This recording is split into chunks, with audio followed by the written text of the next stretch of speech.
Chapter 937. Great Beauty. Siblings. _4. He did want Yang to set a trap for him. If Yang was willing to set a trap, he would definitely jump right into it. But the problem was she simply didn't bother to do so. Wuxia was very self-aware and had a good eye for people.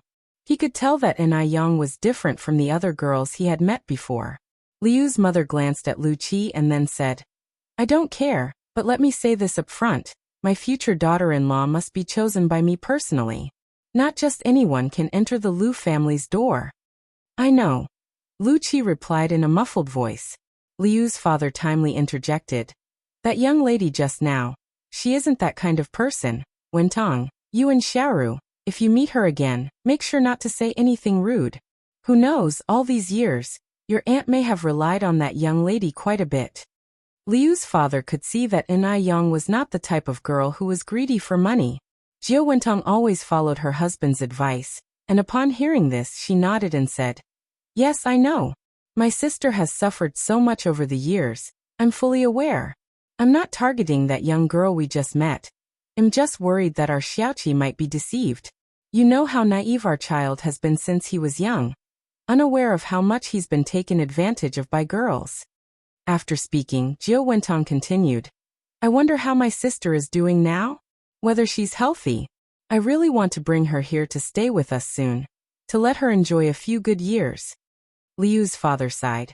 From the looks of that young comrade, she probably hasn't suffered much this year. Lu Ru chimed in, "Almost every day, Mom prays for blessings for my aunt. Even after coming to Beijing, she has not stopped. Surely heaven has been moved by my mom's sincere heart. That's why my aunt hasn't suffered." Jiao Wentong said a bit embarrassedly, "Xiaoru, what are you talking about? It's only right for me to pray for blessings for your aunt." Liu's father patted Jiao Wentong's hand. "Wentong, you've worked hard these years. Xiaoru is right. It must be your sincere heart that touched heaven." Jiao Wentong simply smiled without speaking. At this moment, not replying was the best reply. Following behind, Wuxia said speechlessly, "Mom and Dad, can we please stop promoting superstitious beliefs? If heaven really could be moved by my mom, then our whole family wouldn't need to work. No one in the entire country would need to work. We could all just sit at home and pray for blessings every day. It's up to us to make things happen. If Auntie didn't have someone to take care of her, who knows what might have happened by now." Upon hearing this, Jiao Wentong felt a surge of anger in her chest, stuck somewhere between rising and falling, making her very uncomfortable, always ruining her moment. Is this really her own son? Unfortunately, Jiao Wentong had no way to retort. Liu's father looked at Wuxia. "Regardless of whether it's useful or not, this is your mother's sincerity. I believe your aunt can definitely feel it." Jiao Wentong was a rare good wife and mother. When Liu's father first married Jiao Wentong, he was worried that this little spoiled wife might become arrogant. Later, he realized he had been overly concerned. Jiao Wentong had not only not become arrogant but was exceptionally gentle. In Jiao Wentong, Liu's father even found a sense of his younger days. "Right," Lu Ru nodded. "Auntie can definitely feel it." After leaving the mall, Yang didn't go home immediately, but made a stop at Demingxian. Today was Du Jiaojiao's birthday, and she had invited her a week ago. Du Jiaojiao didn't have many friends in Beijing, so the birthday was not a big celebration. Including Yang, there were only 3 people. Fu Xiaoshuang didn't come this time. This surprised Yang, as last time it seemed that Fu Xiaoshuang and Du Jiaojiao were good friends. Why didn't she come? As a rival in love, Yang had a deep impression of Fu Xiaoshuang. "Yang is here." Seeing Yang, Du Jiaojiao immediately came over. "Let me introduce you. This is Wang Hingyang and Liao, good friends of mine and my younger brother. Wang Hingyang, Liao, this is Yang. Her full name is Yang." Yang took the initiative to greet them, "Mr. Wang, Miss Li." Wang Hingyang and Liao, who were both very enthusiastic, promptly stood up, "Miss Ni." Du Jiaojiao laughed and said, "What's with this Mr. and Miss? It's too formal. We're all friends here, just call each other by names." Chapter 938. Great Beauty. Siblings. _5. They quickly became acquainted, going back and forth like this. Wang Hingyang said, "We've been sitting here for so long. Why hasn't Master Du shown up yet?" Li Yao was also quite puzzled. Du Jiaojiao laughed and said, "He's chanting scriptures in the Buddha hall. Really? I don't know what joy there is in living like that." Wang Hingyang said, "Master Du truly is as constant as ever."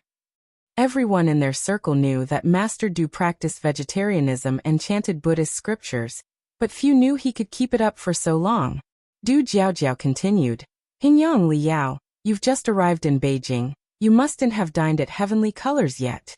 Today I'll take you there. I guarantee you'll find it irresistible after just one meal. By the way, Yang, have you been to Heavenly Colors?" At this point, Du Jiaojiao turned her head to look at Anai Yang. Anai Yang nodded. "I've been." Du Jiaojiao then said, "How was it? The food at Heavenly Colors is amazing, isn't it?" "It's indeed quite good." Anai Yang unconsciously touched her nose. This shouldn't count as self-praise, right? Hearing Du Jiaojiao glorify Heavenly Colors, Wang Hingyang and Li Yao were skeptical. Just another restaurant. Could it really be that miraculous? In Shen City, what restaurant hadn't they tried? What delicacies from mountains and seas hadn't they tasted? Seeing their disbelief, Du Jiaojiao chuckled. "Once you go, you'll understand. Yang, could you check in the Buddha hall how much longer my third brother will be? We're eager to go have dinner." Du Jiaojiao and Anai Yang were quite casual with each other. She often sent Anai Yang on errands, and Anai Yang did the same with her. Mainly, while Master Du was chanting in the Buddha hall, the household staff didn't dare to disturb him, but Anai Yang was different.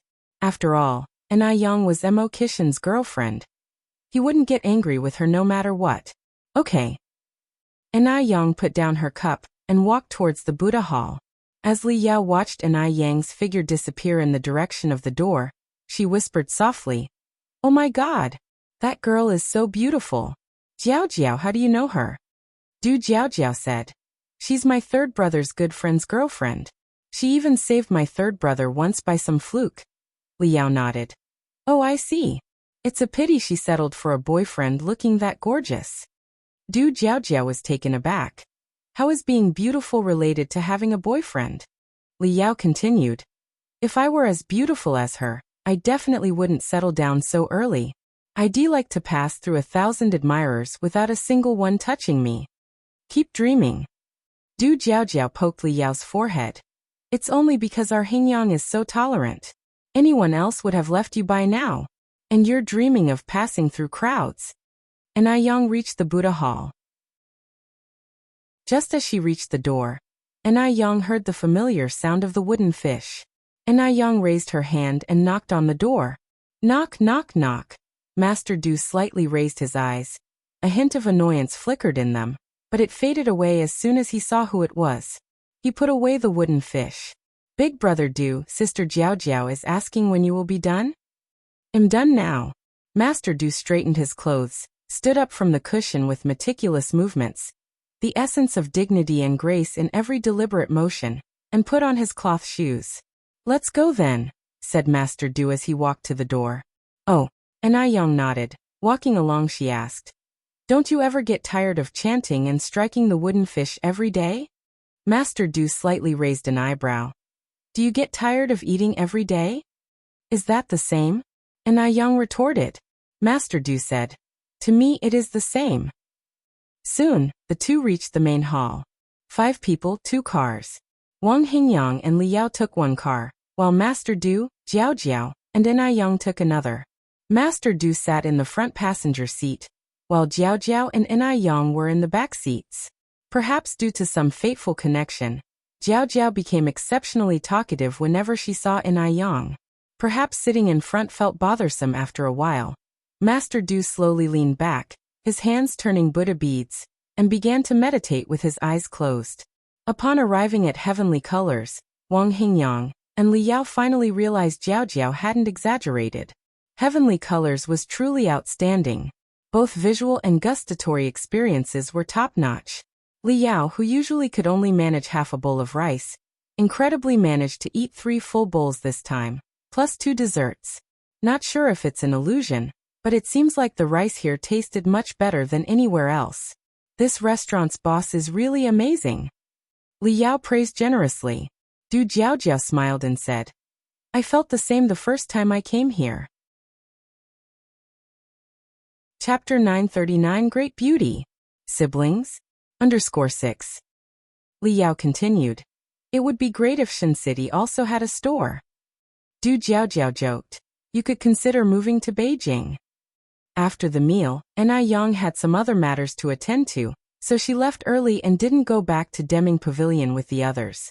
Wang Hingyang went to talk business with Grandpa Du, and Li Yao chatted with Du Jiaojiao in her room. Is that the gift from the Great Beauty? Li Yao asked, pointing to a beautifully wrapped box. Although she hadn't known Enai Yang for long, Li Yao had already given her a nickname. That was the Great Beauty. Du Jiaojiao nodded. Yes, it's from the Great Beauty. Compared to Yang, Du Jiaojiao also felt that the term Great Beauty suited Enai Yang better. What did the Great Beauty give you? I'm really so curious. Li Yao picked up the wrapped box casually. Do you mind if I open it to have a look? Go ahead. I would have to open it sooner or later. Li Yao unwrapped the box layer by layer, then exclaimed in surprise, Oh my God! What is it? Du Jiaojiao grew curious. The Great Beauty is really thoughtful. Come over and take a look. Li Yao insisted. Du Jiaojiao came over, and was also a bit surprised. The box was filled with rose petals, and a faint rose fragrance lingered in the air. In the middle of the rose petals was a box of skincare products. Ice Jade Skin. This is the first time I've heard of this name. Li Yao picked up the box. The packaging looks really high-end, but it seems to be a domestic product. I wonder if it's any good. As she finished, Li Yao continued. How well off is the great Bowtai's family? To only give a domestic skincare product. Who would dare use it? Enai Yang didn't seem like the stingy type. And at that time, domestic products really couldn't stand on solid ground. Du Jiaojiao smiled and said, The Great Beauty is still a student. She mentioned this skincare product to me before, and it must be because she found it suitable for her use that she gifted it to me. Just in time. My skin has been a bit dry these days, and I've even had some acne. I'll try Ice Jade Skin tonight. Previously, when Enai Yang had talked about it, Du Jiaojiao hadn't taken her words seriously, sharing the same sentiment as Li Yao. However, now that it was a gift from Enai Yang, she certainly couldn't let down Enai Yang's kindness. Li Yao continued. Even though it's from the Great Beauty, you should still be careful. Remember, your skin is sensitive. Back in that era, the concept of sensitive skin wasn't established, but Li Yao and Du Jiaojiao traveled abroad often and knew much more than the average person. I know. Du Jiaojiao nodded. Du Jiaojiao didn't just talk the talk. Although she had sensitive skin, she washed her face very carefully with the face wash as per the instructions when she took a shower in the evening. Then she applied aloe vera gel, acne cream, and hydrating moisturizer in sequence. These products felt cool and comfortable on her skin, without the stinging sensation she had anticipated, which surprised Du Jiaojiao. It seemed that Ice Jade Skin, although a domestic brand, was much better than she had expected. Du Jiaojiao was looking forward to the future results. Elsewhere, inside the mansion, Jiu Wentong sat at the edge of the bed massaging Lu Father's feet, and the two reminisced about events from decades ago. Your older sister was a rare good woman. I wonder if, over these years, she's remarried or not. Haoshan, do you think if your sister has married again, she would still return home with us?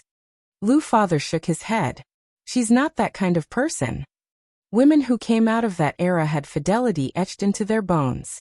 Once married, they followed their husbands, and if their husbands died, they followed their sons. They valued their chastity more than their lives and would absolutely not remarry. Go back 60 years earlier, and you'd still hear talk of the chastity arch. Jiu Wentong nodded. I also feel that your sister isn't that kind of person. Lu Father sighed. These years, it's I who have let her down. It's a time of war and chaos. None of this is your fault, Jiu Wentong reassured. Your sister is so kind-hearted. I believe she will understand your predicament. Lu Father sighed again. I hope so. Jiu Wentong smiled and said, Don't worry, your sister definitely won't blame you. By the way, Haoshan, there's something I'd like to discuss with you. Go ahead, Lu Father said, massaging his temples. Jiao Wentong continued. I've made up my mind. If your sister has not remarried all these years and doesn't have any children, I'm considering adopting Xiaoru out to her. Jiao Wentong was a clever woman.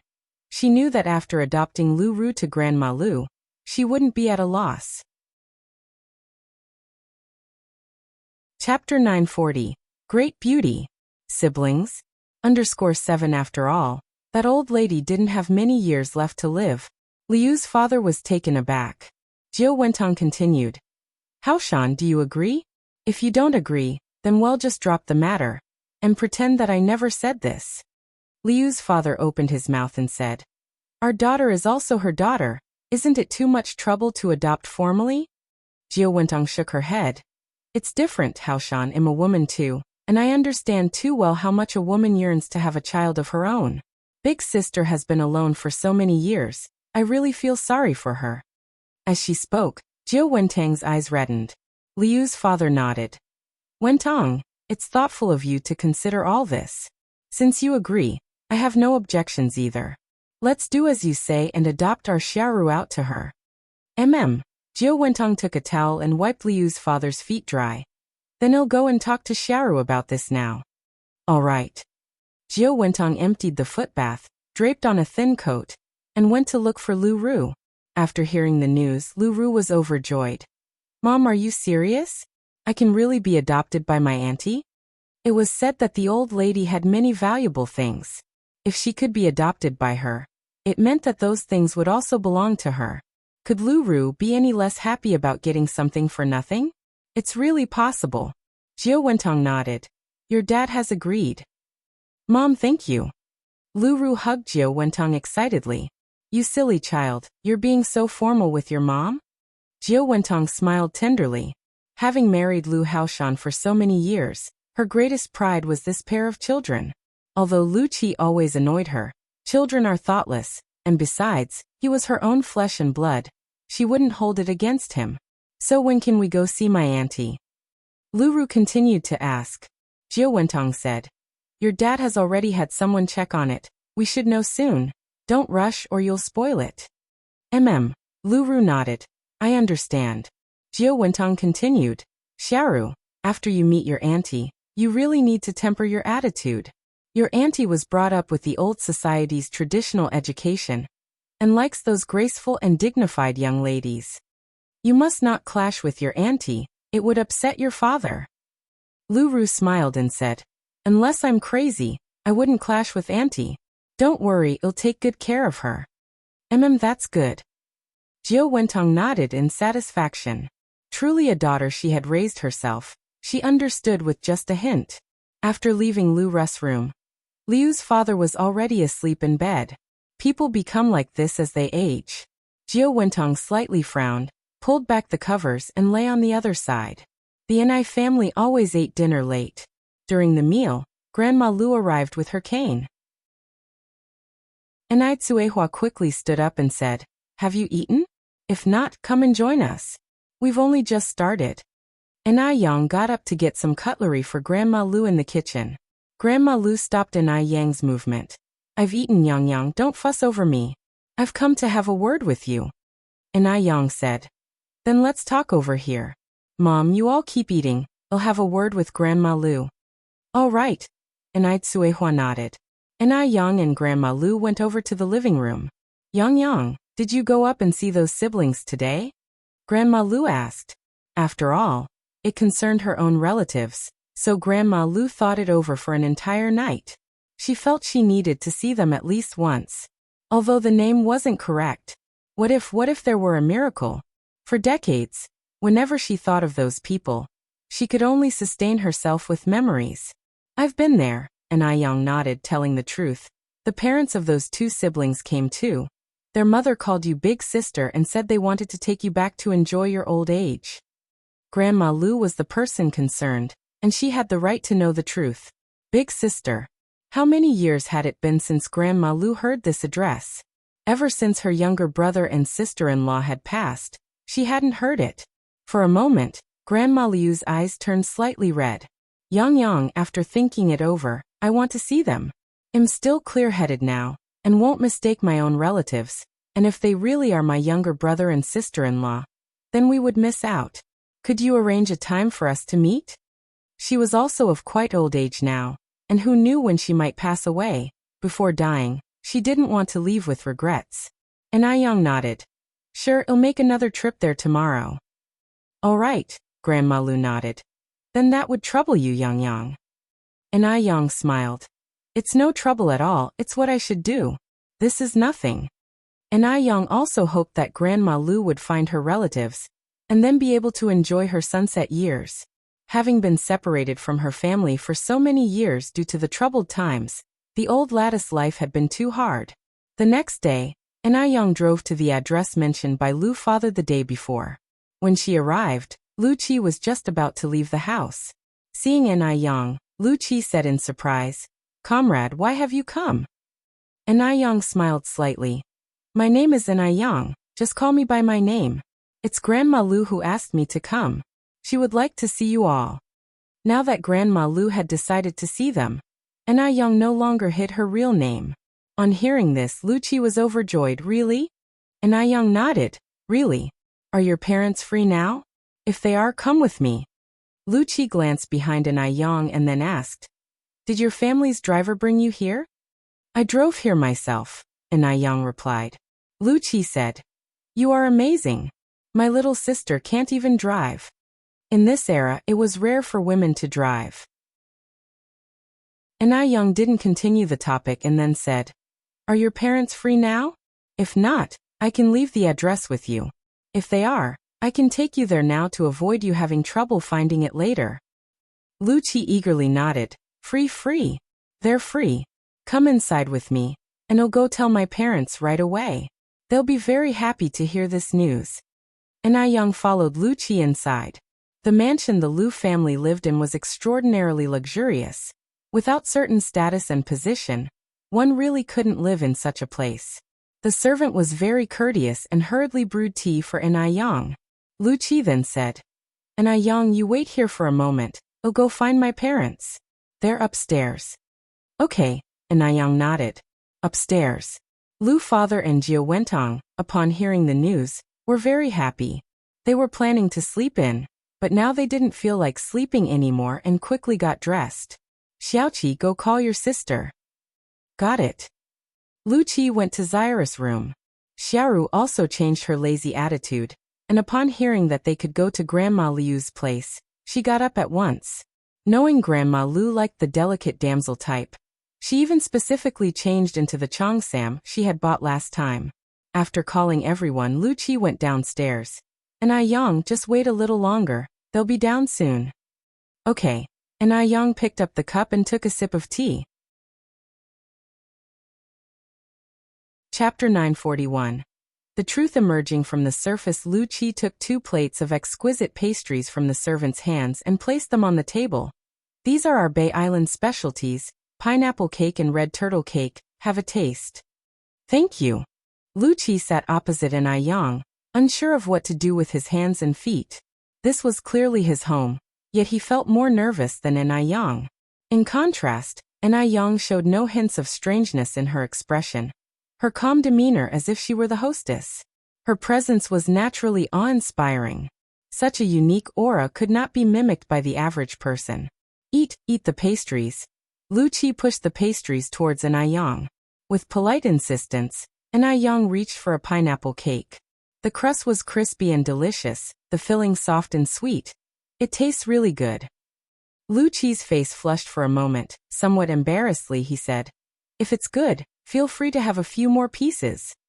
Yang's gaze swept inconspicuously in the direction of the staircase. Are your uncle and aunt from inland? Lu Qi first paused, then nodded. Yes, my dad and mom are both from inland. My dad stayed on Bay Island for some irresistible reasons, and has now settled in Bay Island, having not returned to Beijing for many years. Do inlanders get used to living in coastal cities? Yang asked. Bay Island is surrounded by sea on all sides, and the climate is very different from the land. It's fine for just traveling, but if you're a native northerner, living in a coastal city would definitely be quite uncomfortable. Lu Qi said, We were born and raised on Bay Island since we were young, and are already used to its climate. My mom was originally from the south anyway, where the climate is similar to Bay Islands. My dad has spent half his life on Bay Island, so even if he wasn't used to it, he should be by now. Na Young expressed her surprise. So Auntie is from the south? I am also from the south. Which part of the south is Auntie from? Dr. Jiang's family is originally from Beijing. Beijing and Haiqing are thousands of kilometers apart. In days before the widespread use of communication technology, people living so far apart would hardly have any connection. Moreover, the chance of being an illegitimate daughter was also not likely. Dr. Jiang went overseas with Zhao Qing 22 years ago, and when she returned to her country 12 years later, she was already 34 years old. Dr. Jiang is only 68 years old this year, and although Liu's mother looks young, she must be at least in her 40s or 50s. The ages don't match up. The only possibility is that Liu's mother is Dr. Jiang's younger sister, who had died many years ago, Jiang Ji. Really? Lu Qi responded with astonishment. That is such a coincidence. My mom seems to be from Haiqing City. Na Yang said with a smile. That is quite a coincidence. I am also from Haiqing City. Haiqing City. Now that's interesting. Anai Tsuehua just happened to be trafficked to Haiqing City. Hearing this, Lu Qi was very excited. What a fortuitous encounter this must be. As the words fell, Na Yang continued. May I ask what Auntie's last name is? Lu Qi, eager to make an impression in front of Na Yang, promptly revealed his mother's full name. My mom's name is Jiao Wentong, Jiao as in Yangtze River, Wen as in culture, and Tang as in crabapple. Oh, Na Yang nodded. There seem to be very few families with the surname Jiao in our village. I was wondering if Auntie might be from the same village as me. My mom is from Xiamu village, Lu Qi said. Xiamu village? Na Yang thought for a moment. I haven't heard of this village. It must be far away from the village we used to live in. In fact, Nai Kuihua's adoptive father's home was in Xiamu village. Xiamu village was right next to Dam village. Which village are you from? Lu Qi asked next. I'm from Dam village, Na Yang said. Oh, Lu Qi scratched his head. I don't think my mom has mentioned this village. The two chatted idly for a while. Soon Liu's parents and Lu Ru came down from the upstairs. Seeing his parents come down, Lu Qi excitedly walked over. Mom, it turns out Na Yang is also from Haiqing City, your fellow townsman. She is from Dam village in Haiqing City. Mom, do you know Dam village? Jiao Wentong first paused, then said, Mom has been away from Haiqing for such a long time now. Who would remember that? Hearing this, Na Yang raised her eyebrows slightly. This Jiao Wentong is quite interesting. If Jiao Wentong really was from Xiamu village of Haiqing City, she wouldn't be unaware of the neighboring village. Even though time can dilute everything, it never changes the sounds of one's hometown, or the longing for it. The only explanation is that Jiao Wentong has some unspeakable secrets. Liu's father approached Na Yang. Comrade Na Yang, if I may ask boldly, what is your relation to the child's great-aunt? How should we address you? Chapter 942. The Truth Emerging from the Surface _2. Na Yin gave a slight smile but did not directly answer Liu's father's question and instead said, Uncle, if you really are Grandma Liu's relatives, she will tell you when the time comes. All right. Liu's father nodded. Let's get going then. It was only then that Lu Ru realized that Na Yin had also come. Lu Ru was wearing a light blue cheongsam, with a tassel of the same color hanging from the button on the chest side, concealing a translucent, dripping jade stone within the light tassel. Lu Ru had a tall figure. Although her skin was dark, her overall facial features were delicate. This outfit significantly softened her usual aggressive demeanor, giving her a bit of a graceful beauty. However, the person standing opposite her today was Na Yin. Coincidentally, Na Yin was also wearing a cheongsam today, a plain white one with a red jade clasp that matched the red edge of her hair clip. As she moved, the jade swayed, shimmering brilliantly. Her eyebrows seemed like distant mountains, not drawn yet naturally dark. Her lips appeared as if dabbed with sand, naturally red without emphasis. With such a dazzling person in front, Lu Ru's beauty seemed somewhat insufficient. Lu Ru tugged at her skirt and looked up at Na Yin, her eyebrows tightly furrowed. This wretched girl, she must have done it on purpose, knowing that she was going to wear a cheongsam today, so she followed suit. She wanted to steal her spotlight. Perhaps, she wanted to compete for affection as well. She aimed to steal Grandma's love, and then take the opportunity to swindle Grandma's property. Shameless. Once she and Grandma recognized each other, she would make Yin stay far away. Yin had better not think about stealing her things. The group walked out of the mansion. There were 2 cars outside, one belonging to the Liu family and one to Yin. Yin walked to her car, opened the door, and said, "I'll lead the way." Liu's father was startled. Goodness. This young comrade could even drive. Impressive. All right, thank you, young comrade. Liu's father managed to suppress his astonishment and nodded. Yin got into the car, closed the door, started the engine, and drove off, all in one fluid motion, radiating an indescribable coolness. Seeing this, Lu Ru was taken aback. She had thought Yin was just a poor girl. Unexpectedly, she could also drive. Where did she get the money to buy a car? Could it be that she had already swindled Grandma's property? The more Lu Ru thought, the more she believed it was the case. Jiu Wentong and Lu Ru shared the same thought. She couldn't believe that Yin, a mere girl, could afford to buy a car. It seemed that Yin was really something else. To even deceive the old lady out of her money. Jiu Wentong narrowed her eyes. To accommodate the driver following behind, Yin deliberately slowed down. "Dad, I want to learn to drive too." Lu Ru shook Liu's father's arm. "No, it's too dangerous for girls to drive." Liu's father refused. "I want to learn, Daddy, please agree." Lu Ru began to act coquettishly. "Daddy, my dear Daddy." Lu Qi hissed. "Can you not disgust me?" "Xiaoru, take my advice. You really aren't suited to act coquettishly. I'm getting goosebumps all over." "Daddy, brother is bullying me." Lu Ru continued her act. Lu Qi was almost at his wit's end and turned on the car radio, turning up the volume. The car sped along, soon arriving at Jinghua village. Unlike the impoverished hinterland imagined, every household in Jinghua village was connected by a concrete road, and workers were installing street lights along the roadsides. Jiu Wentong expressed surprise. There are even street lights in the countryside now.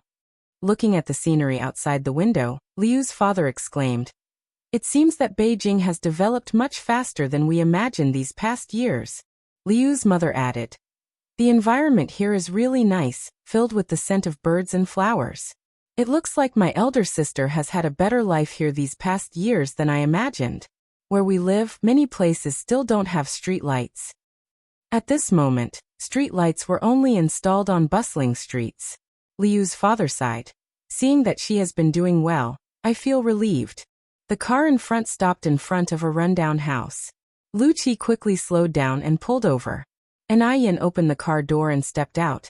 "This is the place, uncle and aunt, please get out." Once out of the car, Liu's father looked at the very dilapidated house in front of him. His eyes slightly reddened, and said, "Has she been living in such a place all these years?" When he saw that the village was installing street lights, he had thought that she had been living well these years. Little did he expect that she had been dwelling in such a place. Chapter 943. The Truth Emerging from the Surface _3. She still had some money on her, didn't she? Even in her decline, she wouldn't have become like this, right? Liu's father turned his head to look at Yang, and then at the sedan on Yang's left, his eyes growing complicated. The ring she's wearing is a Liu family heirloom. Perhaps even the money for buying the car was. This possibility was indeed high. After all, this is merely a rural place. Where could a countrywoman like Yang get the money to buy a car? Her sedan was imported, and would cost at least 100 and several tens of thousands. Yang continued. "Grandma Liu is inside right now. Uncle and auntie, please come in with me." Liu's father nodded nonchalantly. "Sure." Wentong, Xiaoqi, Xiaoru, let's go in quickly. Yang went to knock on the door. Grandma Liu, we're here." "Coming." Grandma Liu responded, opening the door. To welcome relatives from afar, Grandma Liu specially put on new clothes that Yang had bought for her not long ago. The Liu family still kept photos of Grandma Liu from when she was young. Thus, Jiao Wentong recognized Grandma Lu instantly and rushed forward to take her hand. Big sister. Great aunt. Lu Ru, following Jiao Wentong's gaze, embraced Grandma Lu tightly, choking out, Great aunt. Great aunt, we've finally found you. You have no idea how much suffering our family has gone through looking for you all these years. Great aunt. Grandma Lu looked at the mother and daughter with tear-filled eyes, her mind filled with confusion. Her little brother was only 2 years younger than her, and his wife was even a year older than him. How could this woman, who was 30 or 40 years younger than herself, possibly be her sister-in-law? No. They must have mistaken her for someone else. Grandma Lu pushed Lu Ru directly away. Young girl, you've got the wrong person. I'm not your great aunt, she said, then looking up at Jiao Wentong. And you, young lady, I don't know you. I don't have a younger sister as young as you. Lu Ru had also seen Grandma Lu from the old photos. She paused, never expecting Grandma Lu would push her away. This was very different from what she had imagined a family reunion to be like. After so many years of separation, Grandma Lu should have been deeply moved to see them. Why would she react like this? Could it be that the old woman had become senile? Or had Anai Yang stirred up something in the middle? Lu Ru looked up at Anai Yang. Jiao Wentong grabbed Grandma Liu's hand again. You are my big sister. I haven't mistaken you. We wouldn't make a mistake. You really have the wrong person. Grandma Lu shook off Jiao Wentong's hand. As Jiao Wentong stood there awkwardly, Liu's father stepped forward. Shuiwei, it's me. At these words, Grandma Lu looked up, her pupils shrunk slightly, and memories that had been sealed away surged forth like floodwater through open gates, her nostrils flaring. Qin Qinian. It's me. Liu's father had taken a few steps forward, wanting to reach out and embrace Grandma Lu, but seeing the environment behind her, he withdrew his hand and choked out. Shuiwei, it's me. Time had aged them, and now they faced each other, unable to turn back the years. Old friends reunited. So much had changed in the world over the years. Qinian, where have you been all these years? Grandma Lu immediately cried out, throwing her arms around Lu Qinian. I thought you were dead. Qinian, I thought you were dead. 60 years. Every day she offered incense for Lu Qinian, never imagining that Lu Qinian was still alive. He was still alive. Grandma Lu even thought she might be dreaming. Shuiwei, I've wronged you. I've deeply wronged you. I thought you were dead. I'm sorry, so sorry. Watching the two old people embracing each other, Anai Yang frowned slightly. Although Grandma Lu had recognized the person, she felt that there was something more complicated about this matter. According to Lu Qi, Liu's father should be called Lu Haoshan. Why was he now called Lu Qinian? Grandma Lu wept bitterly. I thought you were dead too. Heaven has eyes, Qinian. You're still alive. You're still alive. The most agonizing thing in the world is not death, but separation. Had they known earlier that the other was alive, they wouldn't have suffered as they did. Qinian, you're still alive, but what about big brother and second brother? Are they still here? Grandma Lu went on to ask. Lu Qinian shook his head. They're gone. In such chaotic times, it was very difficult to survive. Lu Qinian was just one of the fortunate few. Hearing this, Grandma Lu wept even more bitterly, continuously pounding on Lu Qinian's back. Jiao Wentong immediately came to the side of the two, her eyes red. Big sister, I'm sorry for all the suffering you've endured over the years. Let me and the children take good care of you from now on. Chapter 944. The truth emerging from the surface _4. The sudden joy made Granny Liu's head spin. Qinian, who is this? Could it be a relative from Lu Qinian's family? Lu Qinian turned to look at Anai Yang, hesitating. There are some things I can't say in front of outsiders. Granny Lu wiped her tears. Yang is not an outsider. She's no different from my own granddaughter. Just say it directly. You don't need to hesitate. Lu Qinian remained silent. In his eyes, Anai Yang was an outsider. Anai Yang wasn't the kind of person who couldn't read the room. She smiled and said, Granny Lu, I still have some issues at home to handle. I'll come and visit you later. Granny Lu grabbed Anai Yang's hand. Yang, you don't have to leave. Having Anai Yang leave at such a moment would only hurt her feelings. Granny Lu genuinely didn't consider Yang an outsider. Zhao Shuwe. Liu's father's expression clearly seemed off. Seeing this, Yang still decided to leave. If she insisted on staying, it would make her uncomfortable, and so would the Lu family. Besides, their home was close to Granny Liu's.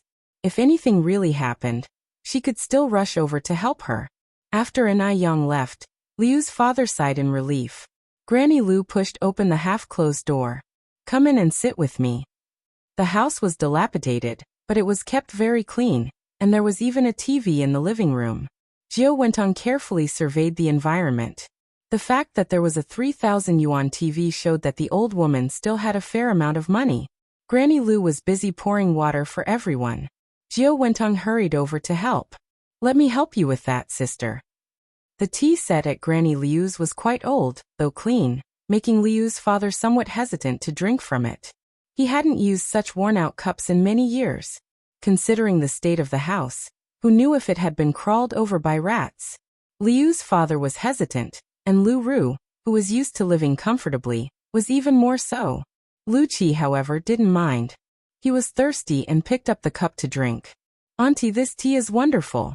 Is it barley tea?" Granny Lu nodded and smiled. "Yes, it's barley tea. If you like it, I can pack some for you to take when you leave. I have plenty here." With that, Granny Lu turned to Liu's father.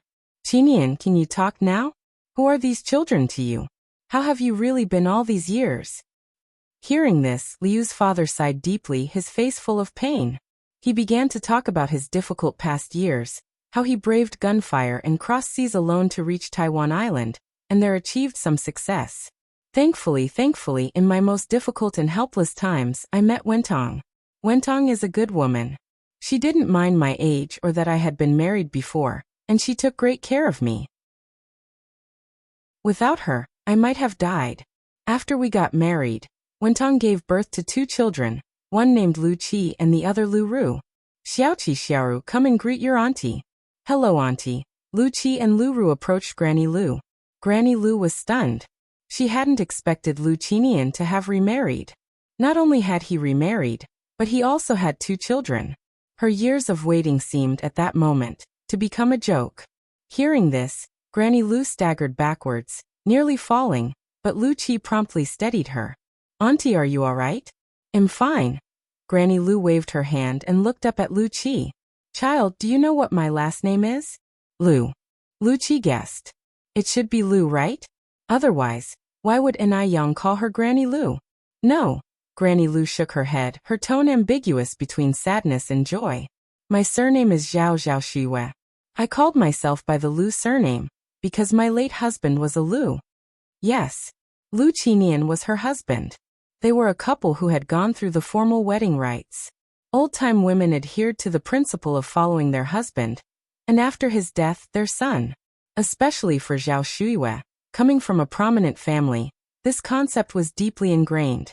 War took her family and husband, and a famine forced her to leave the place she had grown up in, to live incognito in Jinghua village, assuming the name Lu Zhao.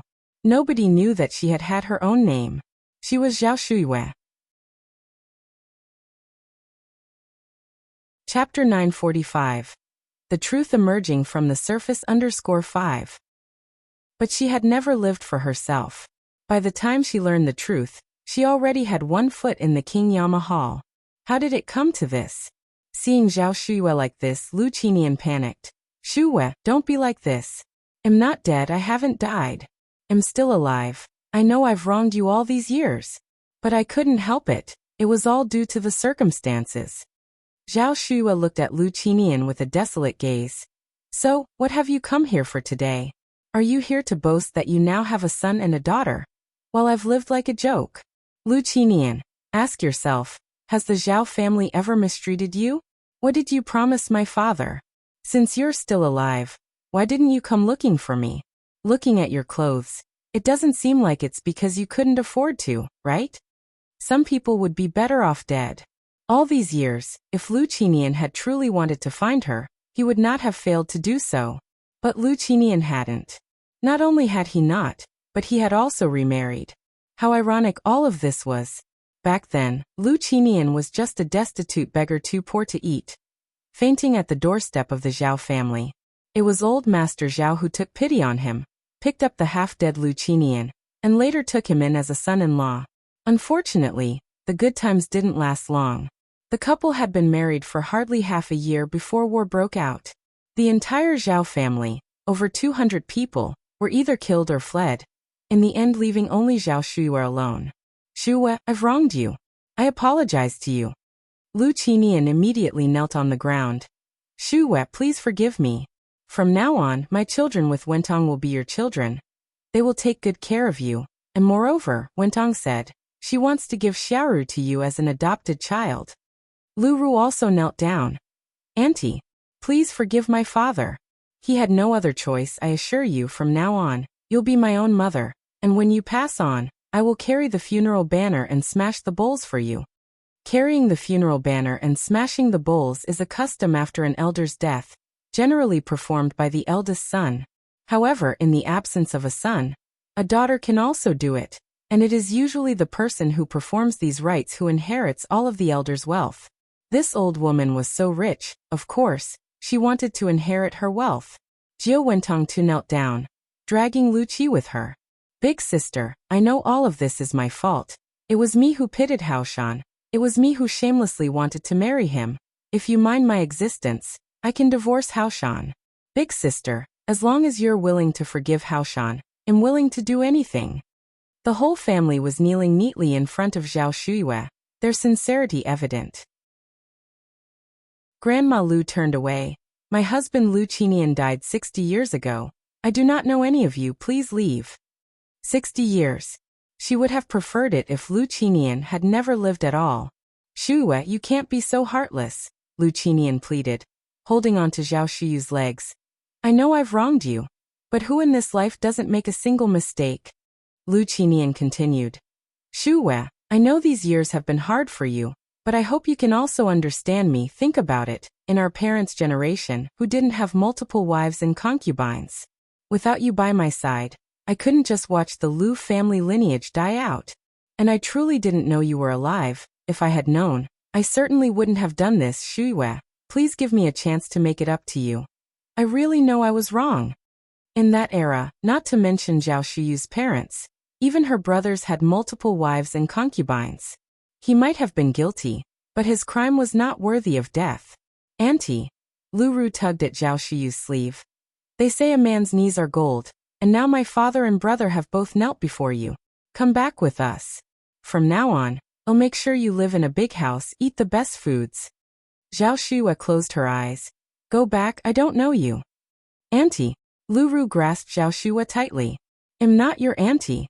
Zhao Shuyu's voice trembled slightly. Lu Qinian went on. Shuiwe, we're both of advanced age now. What's there that we can't forgive?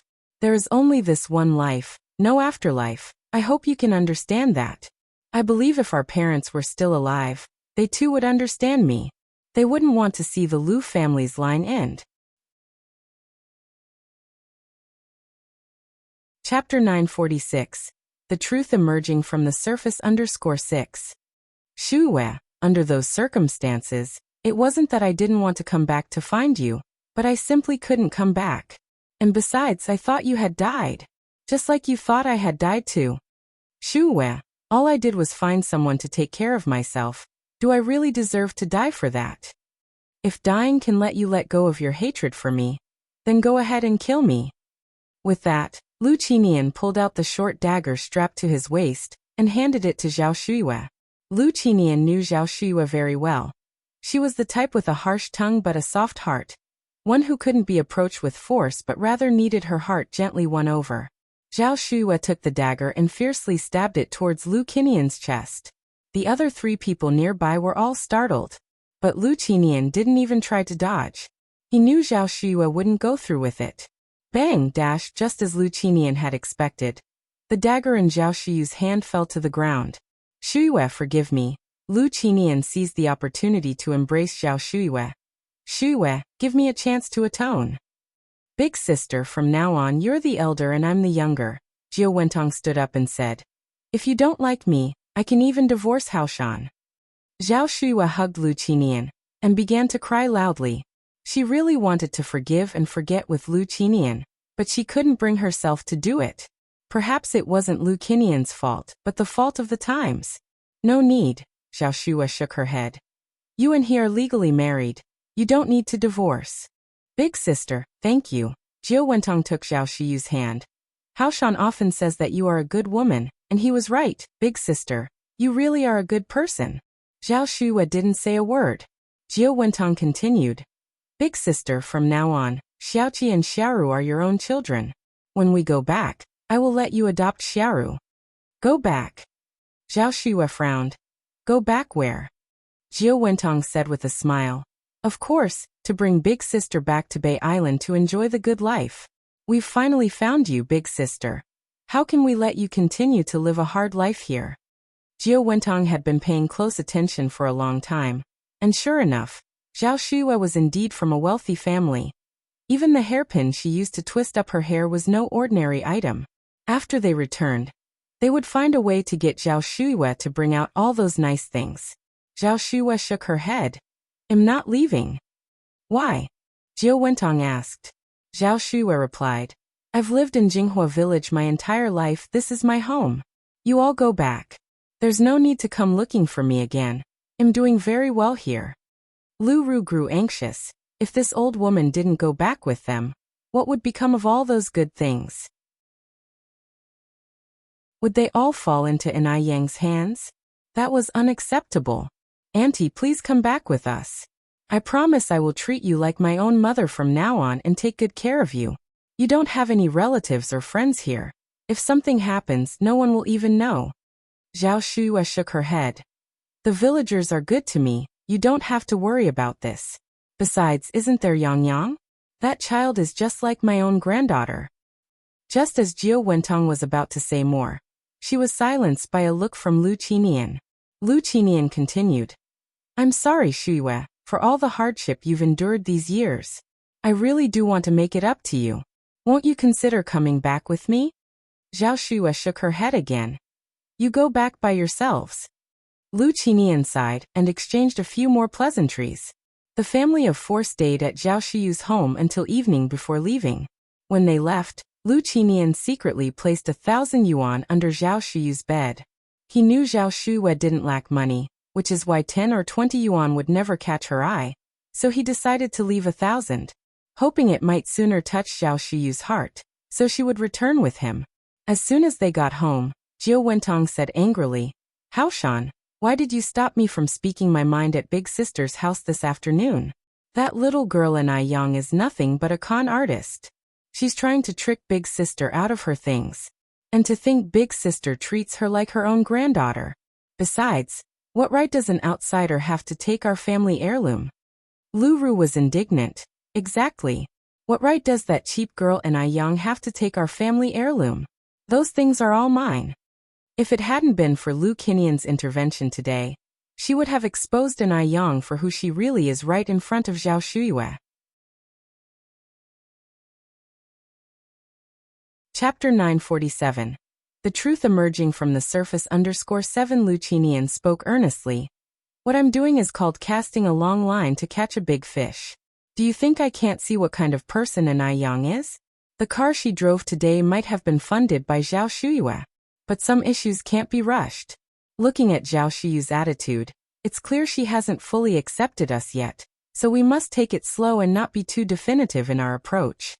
Upon hearing this, Lu Ru instantly understood. Dad, you are wise. Jiao Wentong also smiled. Lu Qinian continued. Our family used to be very wealthy, the richest in the area. And I heard from Zhao Shu's father that to prevent our family from declining, our ancestors secretly hid a stash of gold, silver and precious treasures during the Kangxi period. Before Lu Qinian finished his sentence, Lu Ru excitedly exclaimed, Dad, are you serious? She had thought that the jade bracelet was the most valuable treasure Zhao Shu had, but it turned out there was a gold mine in her hands. Jiao Wentong was also excited, though she didn't show it. Lu Qinian nodded. It's true, otherwise I wouldn't have gone through such effort to find her. In any case, this treasure must not end up in Anai Yang's hands. So these next few days, we must visit her daily to try and find that treasure map sooner. So many years had passed, and if Lu Qinian hadn't suddenly remembered the gold mine, he wouldn't have come looking for Zhao Shuyue. He had a wife and children, living such a happy life. Why would he bother stirring trouble? As far as he knew, the gold mine that Zhao Shuyue possessed was enough to secure many generations of his descendants a carefree life. Lu Qinian had even lined up foreign buyers. Jiu Wentong nodded. Just then Lu Qi parked the car and walked in. Mom, Dad, what were you just talking about? Nothing, Jiu Wentong replied. Her son was simple-minded, never engaging in anything underhanded. If he found out about the treasure map, the whole plan would be ruined. Thus, she couldn't tell him the truth. After the Lu family left, and Ai Yang, carrying the food, arrived at Zhao Shuyu's home. Grandma Lu. And Ai Yang knocked on the door. Zhao Shuyue opened the door from inside. Yang is here. As the two of them entered, and Ai Yang noticed a slight redness around Zhao Shuyu's eyes and asked, Grandma Lu, are you all right? Zhao Shuyue shook her head. I'm already 1 foot in the grave. What can be wrong with me? But Yang, from now on, can you call me Grandma Zhao instead? Huh. And Ai Yang was puzzled, failing to grasp Zhao Shuyu's meaning. Zhao Shuyue sighed. Yang, actually my surname is Zhao, my name is Zhao Shuyue. And Ai Yang had known Zhao Shuyue for so long, and only now discovered that her surname was not Lu, but Zhao. Zhao Shuyue further explained why she had previously claimed she belonged to the Lu family. Lu Qinian, who visited today, he and I had gone through a wedding ceremony 60 years ago. Mentioning it again, Zhao Shuyue was no longer resentful, but spoke about it very calmly. And Ai Yang frowned slightly. This was just like a real-life version of the story of Wang Baochuan and Xue Pinggue. Wang Baochuan endured the bitter cold for 18 years. But Xue Pinggue lived a life of glory and wealth for 18 years, and even enjoyed the carefree life of a royal consort. This was just too unfair for Zhao Shuyue. 60 years. A lifetime for a woman. How could he do such a thing? And he still had the audacity to acknowledge Zhao Shuyue. Grandma Zhao, are you really forgiving them? And Ai Yang found it hard to believe. Zhao Shuyue smiled slightly. The past is the past. I don't have many years left to live anyway. Why hold a grudge against them? It's done. This must have been a dream she had in this mortal world. Don't you think this is too unfair to you? Wang Baochuan waited in the cold cave for 18 years, but at least she ended up becoming the empress for 18 days. What about you? What did you get? You lost a whole 60 years of youth. How many 60 years does a woman have? And Ai Yang was really angry. She was truly angry. Why should such a good person like Zhao Shuyue suffer like this? Why should she endure all this pain? As a woman from the 21st century, and Ai Yang really couldn't stand seeing this. Zhao Shuyue patted in Ai Yang's hand. Yang, I'm not angry anymore. You shouldn't be either. Now I just think of that Lu Qinian as a naive younger brother. The Lu Qishan who married me in the ceremony long ago is already dead. Mrs. Zhao. He committed bigamy. He abandoned his lawful wife. He has to bear legal responsibility. Zhao Shuyue shook her head. Yang, that all belongs to a past era for me. Now Jiu Wentong is his lawful wife. If it really came to investigating it, I'm the one who would be considered the home wrecker. There were no marriage certificates in the old era, and they didn't have children either. They are not protected by the laws of the new era. And Ai Yang sighed deeply, her eyes reddening.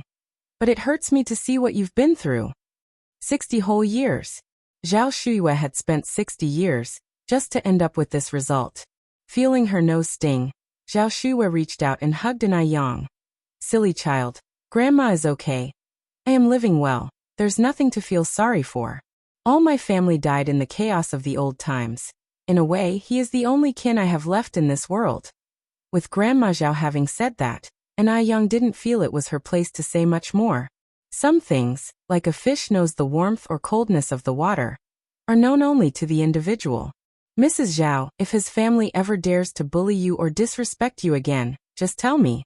I'll stand up for you. Certainly, Zhao Shuyue nodded her head. The next day, the Lu family came early, not bringing Lu Qi this time, but just Lu Qinian, Jiu Wentong, and Lu Ru. Lu Ru came carrying 2 big bags of clothes, saying, "Auntie, look, these are clothes I bought for you. Please go in and try them on to see if they fit well." Okay, Zhao Shuwa took the clothes. With her conflicts resolved, Zhao Shuwa didn't feel the need to show any displeasure towards Lu Ru. Since it was the thoughtfulness of the child, she wouldn't refuse. Lu Ru exchanged a glance with Jia Wentong, then continued, "Auntie, let me accompany you inside to change." It wasn't long before Lu Ru and Zhao Shuwa came out in the new clothes. Jia Wentong said with a smile, "Xiaoru has a good eye, just look at how fitting these dresses are for sister." Lu Qinian nodded. "Indeed, they are very fitting." Zhao Shuwa continued, "Actually, you don't need to buy clothes for me. Yang also often buys me clothes, and I can't even wear them all." Upon mentioning Yang, Lu Qinian's lips twitched, then he continued, "Shuwa, did you give our family heirloom to Yang?" Zhao Shuwa nodded. "Yes, Yang and I have a connection, and since you neither take the heirloom with you at birth nor can you take it with you in death, it's better gifted to Yang. That old hag, she actually really gave that bracelet to Yang. I wonder if she also gave that treasure map to Yang." Lu Qinian continued, "That bracelet is our family's heirloom after all. How could you just casually give it away to an outsider?" Chapter 948. A Heartless and Ungrateful Wretch. Outsider. Zhao Shuwa looked up at Lu Qinian, her face showing a trace of indignation. Yang is not an outsider. Had it not been for Yang, she would have died long ago. In Zhao Shuyu's heart, Yang was definitely not an outsider. Yang held a much more important place than the entire Lu Qinian family. Upon hearing this, Lu Qinian naturally felt uncomfortable.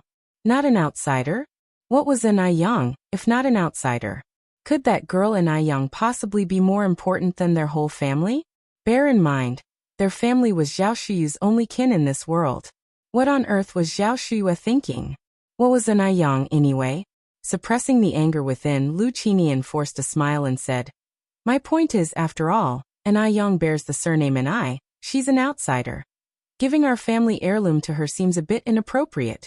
Zhao Shuwa replied, Yang is like my own granddaughter. Possessions can't be carried with us in life or death. And I have a connection with Yang, so giving them to her couldn't be more fitting." Her own granddaughter? Lu Ru's face contorted with anger upon hearing this. She had treated Zhao Shuwa so well, yet Zhao Shuwa gave her nothing. That bracelet should have been hers. By what right did Yang steal what was hers? Could this cursed old hag not tell her own kin from outsiders anymore? With these words, Lu Qinian's expression changed subtly, and he said in a roundabout manner, "Still, an outsider is an outsider."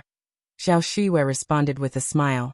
"Outsider or not, in my heart, Yang is one of our own. Sometimes blood relatives are not as close as those outside the family. Besides, I now have no other relatives." According to Zhao Shuyu's words, was Lu Ru less significant than Yang, an outsider? She would rather give the bracelet to Yang than to Lu Ru. But that bracelet was the Lu family's heirloom. Zhao Shuwa had married into the family 60 years ago. She was a member of the Lu family. How could she give something from the Lu family to an outsider? Did she even consider her husband anymore in her heart? Lu Qinian almost couldn't contain his anger, but he still tried to control his emotions. The current situation deemed the gold mine and the treasure map more important. He couldn't afford to fall out with Zhao Shuwa. The former Zhao Shuwa had been understanding, knowledgeable, and dignified. Why had she become like this now? She was just a stubborn, reclusive, peculiar old woman. She deserved to have been a widow for so many years. It was karma. Lu Qinian steered away from the subject.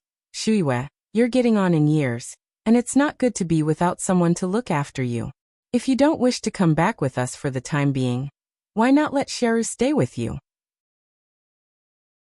She may be young, but she has a filial heart and will surely take good care of you.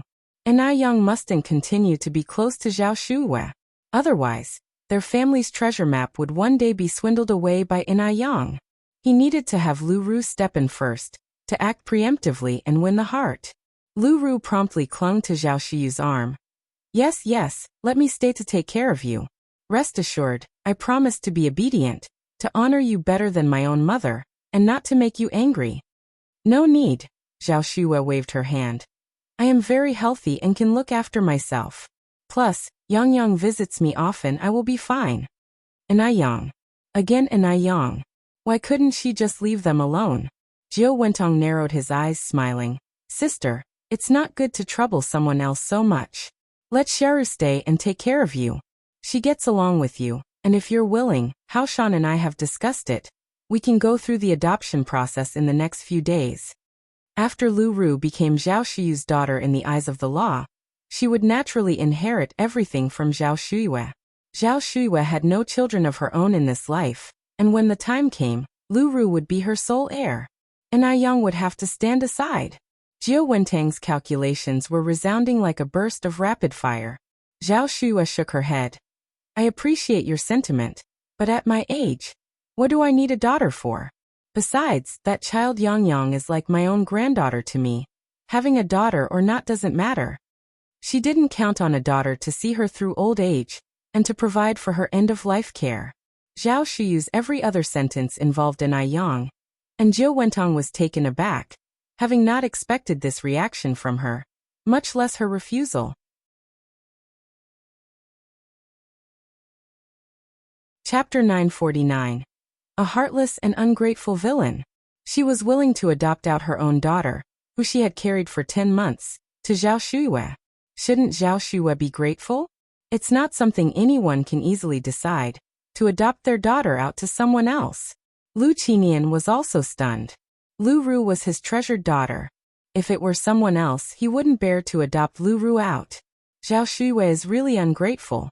Could it be that she really wanted to keep all the good things for an Ai Yang? That isn't acceptable. Just then, noise came from outside the door. Grandma Zhao. Yang Yang is here. A smile appeared on Zhao Shuyu's face as she walked towards the door. She looked as if she were seeing a beloved relative. Even her expression when seeing Lu Ru was never this joyful. This showed how special an Ai Yang was in Zhao Shuyu's heart. Lu Qinian and Jiao Wentong exchanged glances, both seeing displeasure in each other's eyes. Yes, they both hated an Ai Yang. They were afraid an Ai Yang would take what rightfully belonged to them.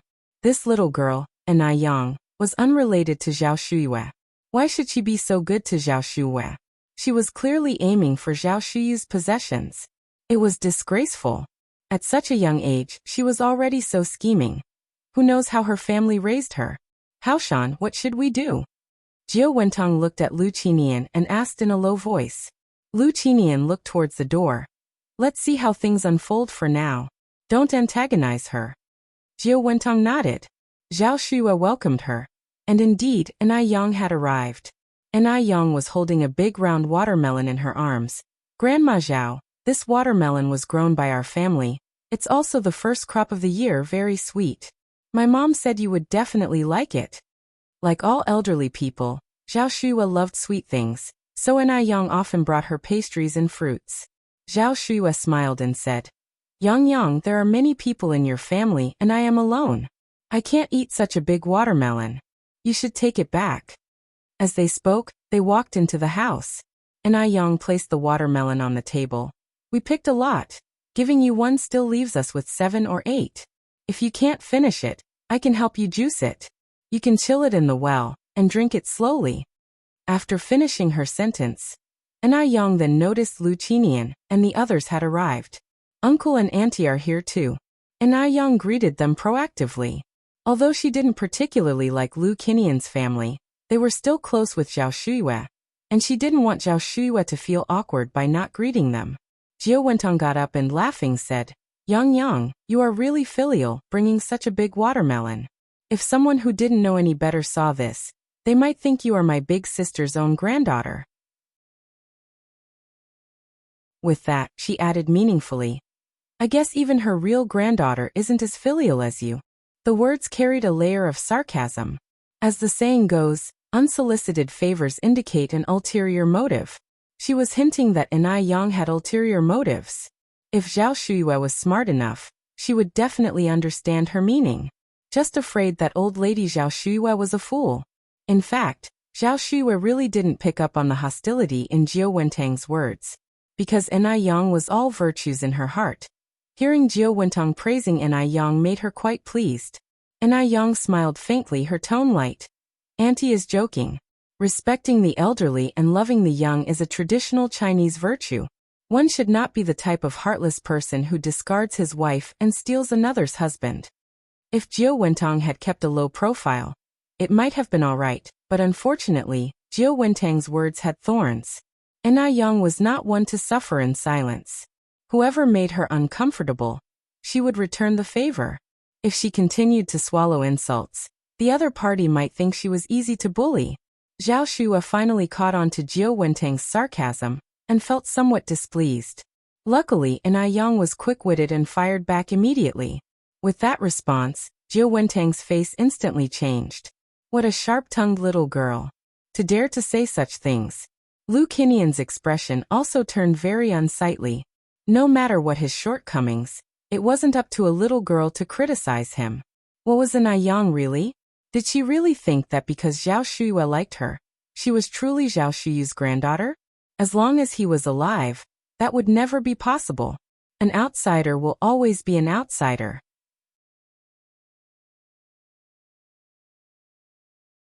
Chapter 950.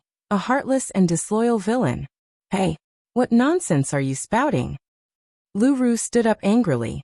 Enai Yang slightly raised her eyebrows and retorted. Isn't respecting the elderly and loving the young a traditional Chinese virtue? Isn't abandoning one's wife and snatching someone else's husband heartless? Am I making this up? You don't understand. My parents had their reasons. They are not heartless people. Lu Ru couldn't stand Enai Yang's sarcastic comments about her parents. Men, how many are not flirtatious? Having 3 wives and 4 concubines is quite normal. Besides, her dad did not have many women. He was involved with only 2 in total. And being born in troubled times, they were involuntary in their actions. Why did Enai Yang have to rub salt in the wounds? Was that satisfying? Enai Yang smiled faintly and spoke indifferently. Miss Lu, I didn't specifically name anyone. Why are you in such a hurry to take it personally? Throughout, she had not mentioned Jiao Wentong and Lu Qinian at all. It was Lu Ru who was in a hurry to take it personally. Stifled, Lu Ru's face turned red, overwhelmed with anger. Jiao Wentong turned to look at Lu Ru, his face wearing a smile, seemingly unaffected by Enai Yang's words. Yang Yang is truly a clever girl, and so beautiful like a fairy. No wonder my sister likes you so much. Who wouldn't like such a girl? Unlike our Xiaoru here, honest and simple, clumsy as a bear. Honest and simple Lu Ru was no match for Enai Yang. Even if Enai Yang sold Lu Ru off, Lu Ru wouldn't know. Jiao Wentong's comment was still a hidden jab, potentially deeply wounding. Unfortunately, Enai Yang wore a coat of armor today and took Jiao Wentong's praise without hesitation. Thank you for the compliment, Auntie. I think so too. Jiao Wentong choked. How could she respond to that? That wretched girl. She wanted to mock Enai Yang, but ended up praising her instead. Jiao Wentong wished she could slap herself several times. Keep your mouth in check. Absolutely infuriating. Zhao Shuyue suppressed the urge to laugh and came out from the inner room with a piece of pure white cloth and handed it to Enai Yang. Yang, I've repaired the embroidery you asked me to do. Is this all right? Though Zhao Shuyue was old, her eyesight was still excellent. She often helped Enai Yang with embroidery and mending, and Enai Yang never refused Zhao Shuyue's assistance. She even frequently sought her help. Zhao Shuyue, with her bound feet, couldn't do heavy chores and being elderly, lacked the strength, so she mostly engaged in sewing and mending. Enai Yang didn't want Zhao Shuyue to feel her life had lost its purpose, so she often sought Zhao Shuyue's help, allowing her to live a fuller life. And moderate embroidery, maintaining some mental activity, could also prevent dementia. Zhao Shuyue was also happy to help Enai Yang. Only during embroidery did she truly enjoy life. Enai Yang looked at the embroidery and saw the lifelike stitches on the white cloth. The embroidery was exquisitely done. Zhao Shuyue deserved her reputation as a maiden trained in an affluent household. Her embroidery skills were impeccable. Grandma Zhao, your embroidery is so beautiful. Enai Yang praised generously. Zhao Shuyue smiled. Not at all, you just like to flatter me. And Yang said, "It's truly beautiful. I couldn't learn this craft no matter how many times I tried." Under Jiao Wentang's eye signal, Lu Ru came over and said in surprise, "Auntie, at your age, why do you still do such handicraft work? It's so harmful to the eyes. Why don't you come back with us? I promise you won't have to do a thing. We'll treat you to the best of foods and take good care of you, allowing you to live a life like a fairy." And Yang was really heartless, using Zhao Shuyu's bracelets and spending Zhao Shuyu's money, yet still making Zhao Shuya work for her. How could there be such shameless people as Yang in this world? Lu Qinian stood up and said, "Xiaoru is right. This embroidery is too straining on the eyes. It's not suitable for you. Shu Wei, you should come back with us. We have a nanny at home who can take care of you specially. Moreover, it's not convenient for you in the countryside. If you want to buy something, you have to go to town. We live in the city center now. You can buy whatever you want, eat whatever you want. Besides, the countryside is not as lively as the city. Later, let Xiaoru keep you company in Beijing city center, and then we can all go to Taiwan Island."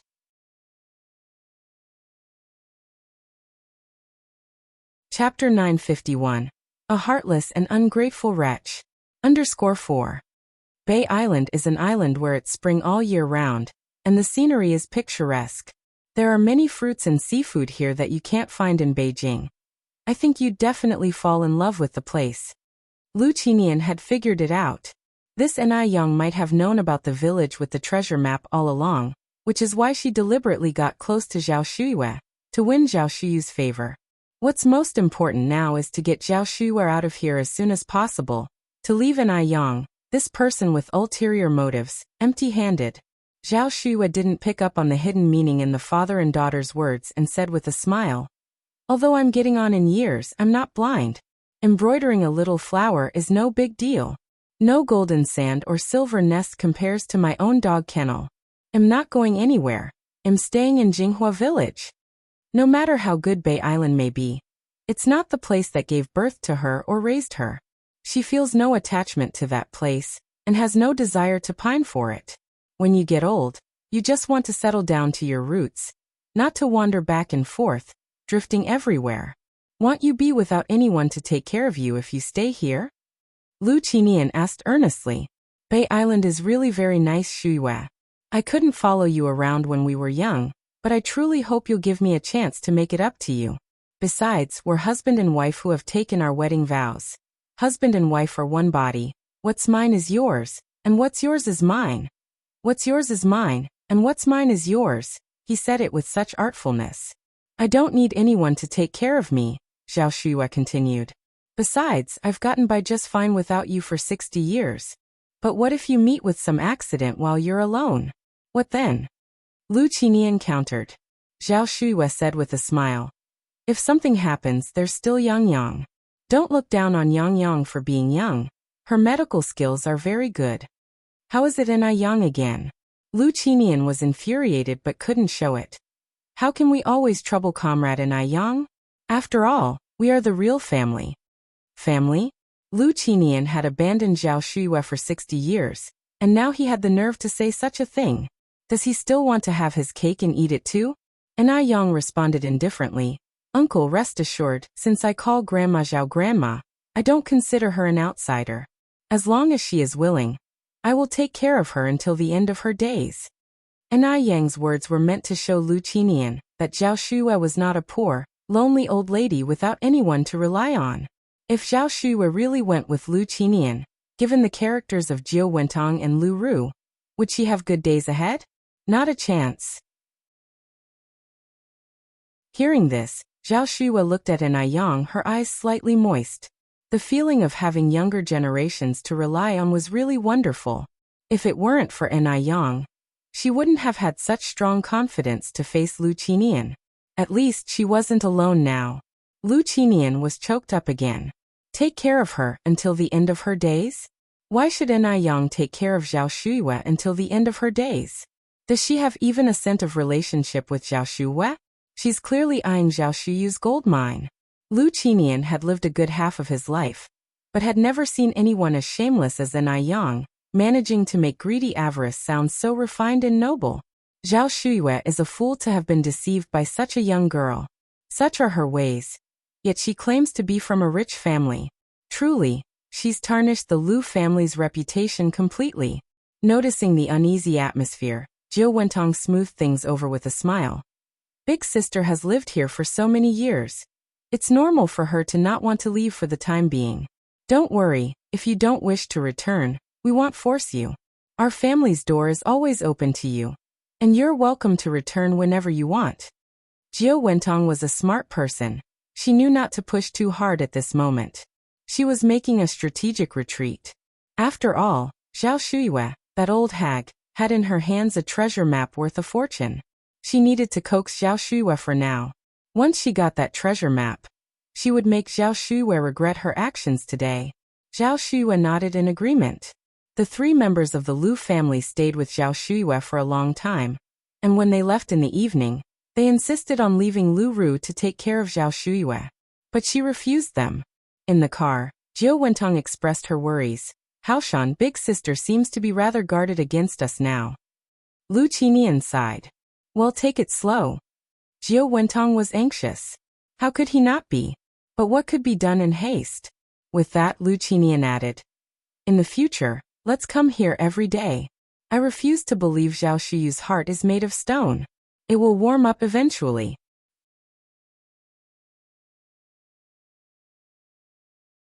Chapter 952. A heartless and ungrateful wretch. _5.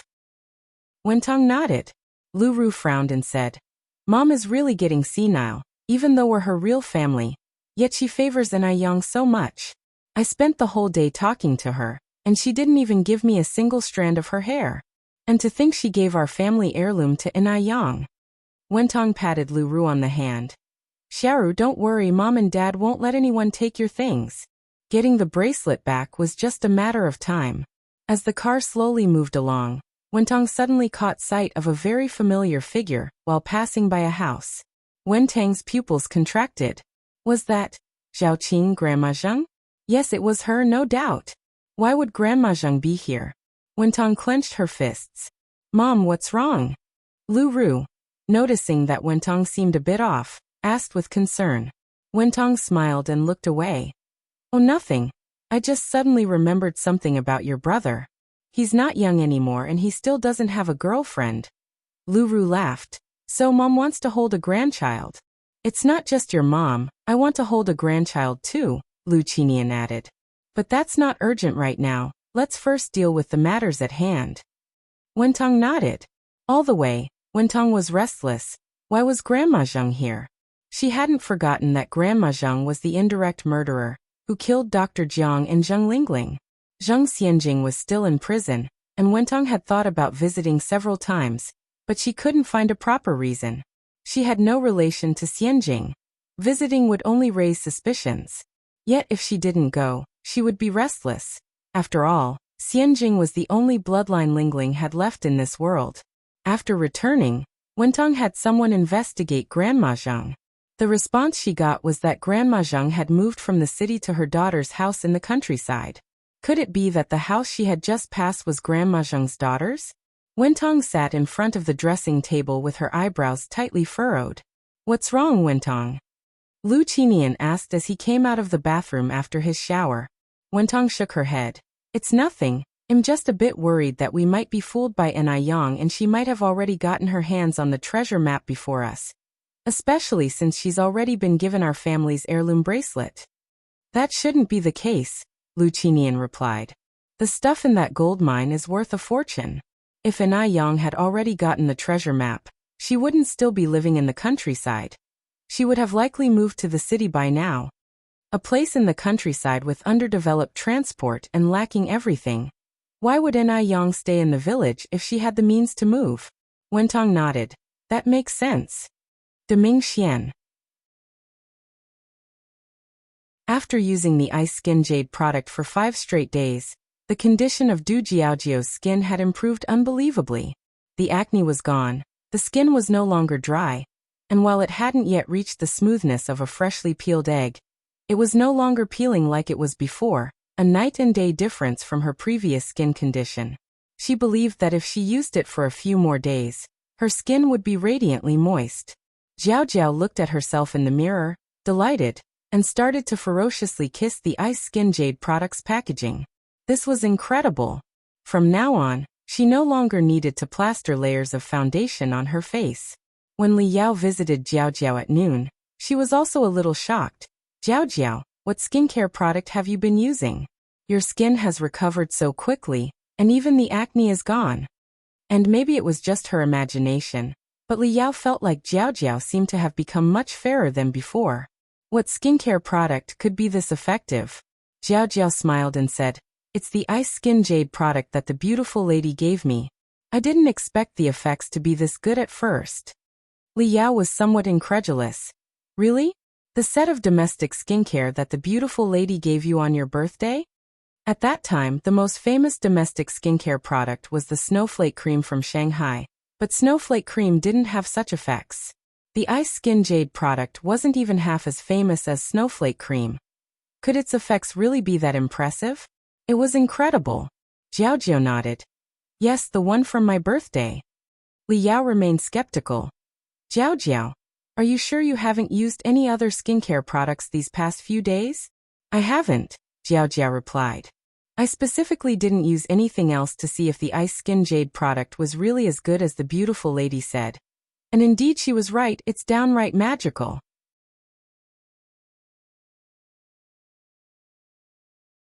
Chapter 953. A Heartless and Ungrateful Wretch. _6. Du Jiaojiao was now regretting not heeding Ai Yang's advice sooner. "Bring over that set of skincare products the beauty sent you, and let me take a look," Li Yao continued. "Sure thing." Du Jiaojiao quickly ran back to her room and brought over the Ice Muscle Jade Skin set. Li Yao took the Ice Muscle Jade Skin, studying it carefully. First of all, the aesthetics of these bottles and jars were quite impressive. They looked refreshing and smelled nice. There wasn't any of that irritating odor. "You should call the beauty and ask where she bought these. I want to get a set too." Seeing the great results on Du Jiaojiao, it was impossible not to be moved. Li Yao was a doctor, and she could tell that these skincare products didn't contain any of those messy, harmful substances. They might actually be useful. "But I don't know the Bowtie's home phone number."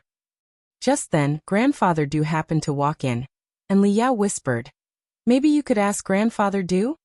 Li Yao felt a kind of inexplicable fear towards Grandfather Du, so she didn't dare to ask him herself. Just as Du Jiaojiao was about to say that Grandfather Du definitely wouldn't know Ai Yang's home number, she swallowed her words and looked up. "Third brother, what's the Bowtie's phone number?" "Beauty." Grandfather Du was taken aback for a moment. "Oh, you mean Yang Yang," Du Jiaojiao explained. So it was Ai Yang. The nickname was rather fitting. "Do you need her for something?" Grandfather Du asked.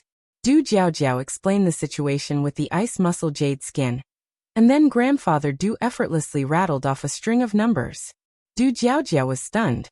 So Grandfather Du knew Ai Yang's home phone number. That was truly surprising. After getting Ai Yang's number, Du Jiaojiao hurriedly made the call. "Beauty, that Ice Muscle Jade Skin you gave me last time is incredibly good. By the way, where is the store that sells Ice Muscle Jade Skin located?" "Don't mention it. You can find the Ice Muscle Jade Skin store in the department store," but Ai Yang didn't finish her sentence before Du Jiaojiao interrupted her. Okay, thank you so much, Yang Yang. We're going to buy some now." After the call ended, Du Jiaojiao dragged Li Yao out the door. Ai Yang looked at the hung-up phone, sighed helplessly. She had wanted to tell Du Jiaojiao that the limited edition Ice Muscle Jade Skin wasn't necessarily available at the department store, but Du Jiaojiao had hung up too quickly. Wanting to prevent Du Jiaojiao from making a fruitless trip, Ai Yang dialed again. The phone was quickly answered. "Sister Jiaojiao, you hung up too fast. It's me." A man's voice came through. It was as gentle as the spring breeze. Ai Yang was startled, then realized. "Is that you, big brother Du? Where is Sister Jiaojiao?" Grandfather Du glanced toward the door. "She's gone out." "That fast?" Ai Yang was surprised, then said, "Then please can you pass on a message for me?" Meanwhile, Du Jiaojiao and Li Yao discovered just how precious the Ice Muscle Jade Skin set was once they arrived at the actual store. Not only did they need a membership card, But they also had to make a reservation months in advance. Otherwise, it was impossible to buy. Each store only had a few dozen sets available each month. Li Yao was extremely disappointed, but luckily, the salesperson recommended a few other ice muscle jade skin products that weren't limited editions. On the way back, Li Yao was downcast. With just over 10 days left before she left Beijing, where could she wait for 10 more days? If only there were ice muscle jade skin stores in Shen City. Why were all the good things in Beijing? Du Jiaojiao comforted her. Don't worry, Li Yao. I'll still be accompanying my third brother here for over half a year. When the time comes, I will send it to you. Li Yao replied weakly. That is if you can get it. Now Du Jiaojiao was at a loss for words and sighed. I don't know how the beauty managed to get them. She's truly amazing. The two returned to Deming Pavilion dejected. Grandfather Du sat on the sofa reading Buddhist scriptures. And without looking up when they arrived, he asked, Didn't get it? Right. Du Jiaojiao nodded. Grandfather Du then said, And Ai Yang called right after you left. She told me to tell you that the limited edition ice muscle jade skin set is hard to get, but if you want it, she can bring one set for you. Really? Du Jiaojiao suddenly got excited. Li Yao's eyes lit up too. Grandfather Du nodded. Du Jiaojiao exclaimed, The beauty is really a beauty, with such wide connections. She can get anything. It looks like I won't have to worry about running out of ice muscle jade skin. Li Yao followed up, Jiaojiao, I'm going back to Shen City soon. Could you call and ask the beauty if she can bring a few more sets? I'm willing to pay double the price. Such a great product would make a perfect gift. Those wealthy ladies, none of them don't care about beauty. A set of precious skincare products could win over people's hearts. Du Jiaojiao nodded. Okay, I'll go now. During this time, the Lu family practically visited Zhao Shuyu's house every day. But no matter what Lu Qinian said, Zhao Shuyue wouldn't agree to leave Jinghua village, nor would she allow Lu Ru to stay and take care of her. For a while, Lu Qinian became anxious, and Jiu Wentong was too. Zhao Shuyue was like a stone in a dung pit. Stinky and hard, impervious to soft and hard tactics. Lu Qinian sighed deeply, speaking earnestly. Shuyue, you're also at this age. We have been husband and wife for a lifetime.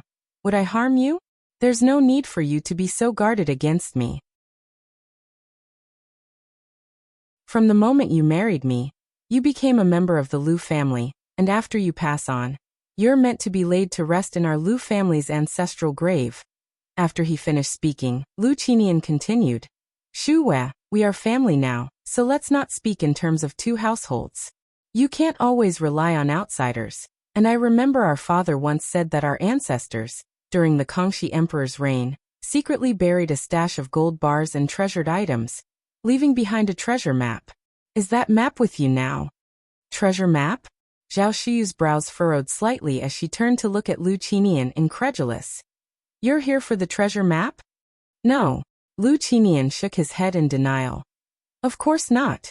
In your eyes, am I that kind of heartless villain? I'm here to make amends. I'm just curious about the treasure map. I just asked casually. After all, we are family. Is there any secret among family?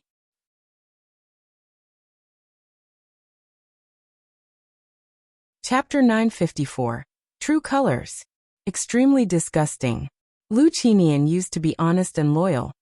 Otherwise, the old master of the Zhao family would not have trusted to take him as his son-in-law. Zhao Shuyu's impression of Lu Qinian remained from 60 years ago. But after 60 years, the handsome and dashing young man had turned into an old man with white hair. Who knew what kind of heart lay hidden beneath his belly? She had changed from Zhao Shuyue to Lu Zhao's wife, and then back to Zhao Shuyue. It was a perfect example. Everything was changing, including people's hearts. Upon hearing this, she smiled and said, What treasure map? It's all just rumors. Our ancestors never buried any gold. How could there be none? Lu Qinian exclaimed in surprise. I clearly heard our father mention it. Shuyue, we're family. Are you still hiding it from me? The ancestors of the Zhao family were originally wealthy landlords. Keeping a batch of gold was very normal. And this fact came from the old master himself. How could it be false? Now Zhao Shuyue obviously did not consider him one of her own. There really isn't any. Zhao Shuiyue retorted. If there were any gold mines, would I be living such a desolate life? This, Lu Qinian choked, knowing that Zhao Shuiyue was testing him. He decided not to say any more and simply stated, Shuiyue, wealth and possessions are external things. You can't take it with you when you're born, or when you die. I'm just worried about your age now. If something happens one day, do you intend to take these secrets to the grave? After saying this, Lu Qinian continued, when I got married into the Zhao family, I became a Zhao family member. I've thought it through, if you agree, after I adopt Xiaoru to you and let her take your surname. In any case, the Zhao line must not end with us. Shuiyue, what do you think? In Lu Qinian's view, there was no such thing as being married into a family. Zhao Shuiyue married him, and should follow him regardless of life or death. Isn't Zhao Shuiyue considered a member of the Lu family? But now, Zhao Shuiyue held a treasure map, and if he didn't lower his stance a bit, Zhao Shuiyue would not trust him. With no other choice, he could only painfully allow Xiaoru to change her surname first. Once Zhao Shuiyue took out the treasure map, Zaira's surname, whatever it should be, would still be needed. Zhao Shuiyue was a woman who emerged from an old era. She valued family legacy above everything else. If the Zhao line ended with Zhao Shuiyue, then she would be considered a sinner. Upon hearing this, Zhao Shuyu's expression changed. Are you really willing to let Xiaoru change her surname? Of course. Lu Qinian nodded. Would Wentong agree to it? Asked Zhao Shuiyue. At this moment, Zhao Shuiyue was somewhat swayed. In her life, she had neither children nor other surviving family members. If Lu Qinian agreed to let Xiaoru change her surname, then after 100 years, she could also reconcile with her ancestors. Seeing Zhao Shuiyue like this, Lu Qinian probably had an idea and added, Wentong is a good woman, since she agreed to adopt Xiaoru to you. She will definitely agree to letting Xiaoru change her surname. Today Jiu Wentong and Xiaoru did not come together. Zhao Shuiyue then said, then you go back and discuss it with Wentong and the others? All right, Lu Qinian nodded. Then Shuiyue, you just wait for my good news at home. MHM. That night, Lu Qinian went back and discussed the matter with Jiu Wentong. Jiu Wentong understandingly said, Xiaoru is your daughter, you have no objections. What objections could I have? Qinian, you are the head of our family. You decide on these matters. What do I, a mere housewife, know? Jiu Wentong greatly satisfied Lu Qinian's male pride. Wentong, you really are understanding. Lu Qinian put his arm around Jiu Wentong's shoulders. Luckily, heavens let me meet you. Zhao Shuiyue is just a rock in a privy pit. He and Zhao Shuiyue were married, and her things should naturally belong to him. Yet Zhao Shuiyue insisted on using the treasure map to trouble him. Adopting Xiaoru to her was not enough. She even wanted Xiaoru to change her surname. Having sighed in relief, Lu Qinian also harbored resentment. Why should his daughter take Zhao Shuyu's surname? Jiu Wentong continued. So will our Xiaoru be named Zhao from now on? Impossible. Lu Qinian flatly denied. Xiaoru is my daughter. The Zhao family is doomed to end. Once we get the treasure map, Xiaoru will immediately change her surname back.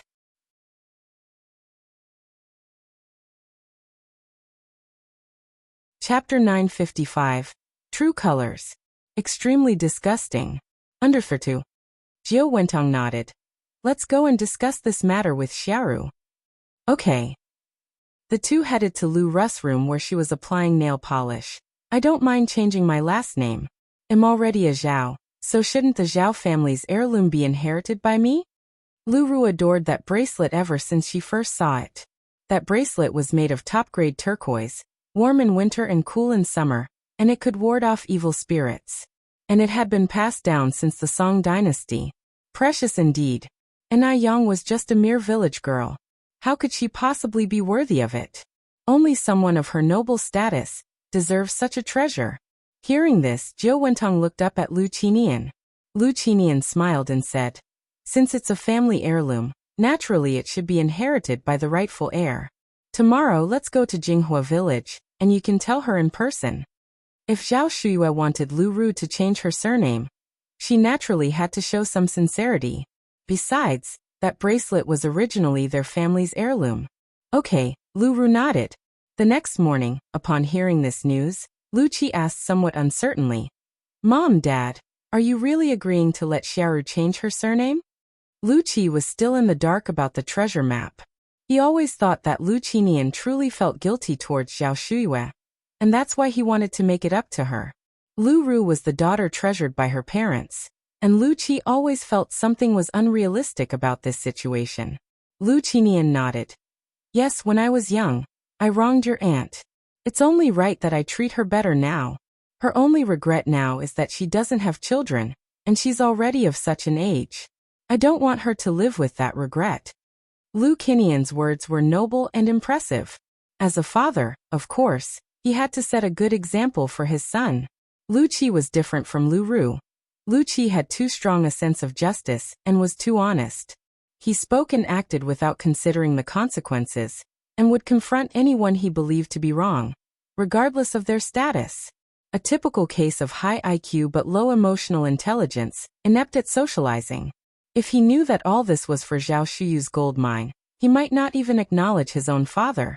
Thus, Lu Qinian couldn't let Lu Qi know the inside story. He had to continue portraying the image of a good father, a good man, a good husband in front of Lu Qi. Lu Qi nodded. Dad, Aunt has suffered all her life. It's only right for you to treat her better. By the way, didn't you say last time that you wanted to bring her to live with us? Lu Qinian sighed helplessly. Your aunt doesn't want to come. She's still holding a grudge. Lu Qi took a sip of water from his cup. After all, Aunt has been waiting for you for over 60 years.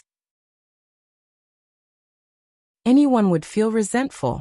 People like my aunt are rare nowadays. Don't rush, some things take time. In today's society, how many women would wait for a man for a whole 60 years without marrying anyone else? It's simply impossible. One can hardly imagine what Zhao Shuiyue has endured over these 60 years. Although Zhao Shuiyue is a woman, she values loyalty more than most men do.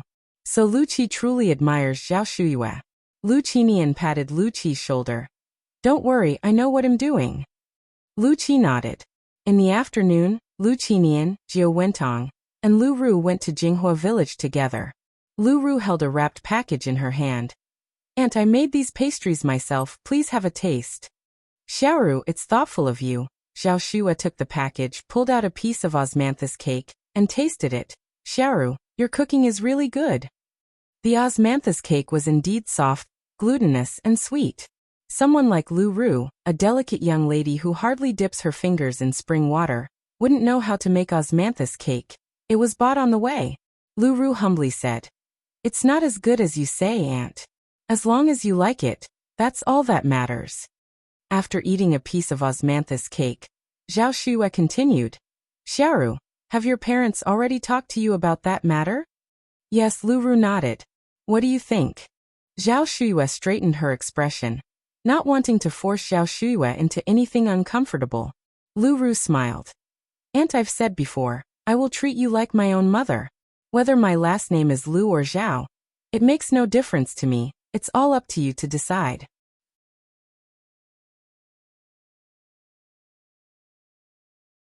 Chapter 956, True Colors.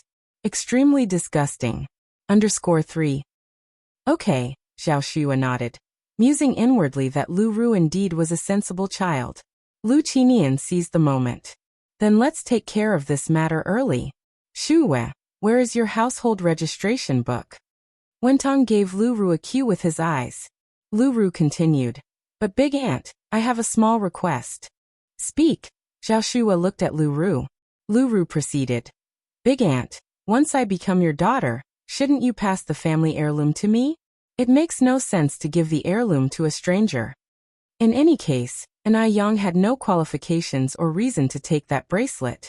Family heirloom? Zhao Shuiyue was initially stunned, then realized that Lu Ru was here for the bracelet. You mean that bracelet? Zhao Shuiyue asked with a smile. Yes, yes, yes. Lu Ru hurriedly nodded. That bracelet, Big Aunt, it's our family's heirloom.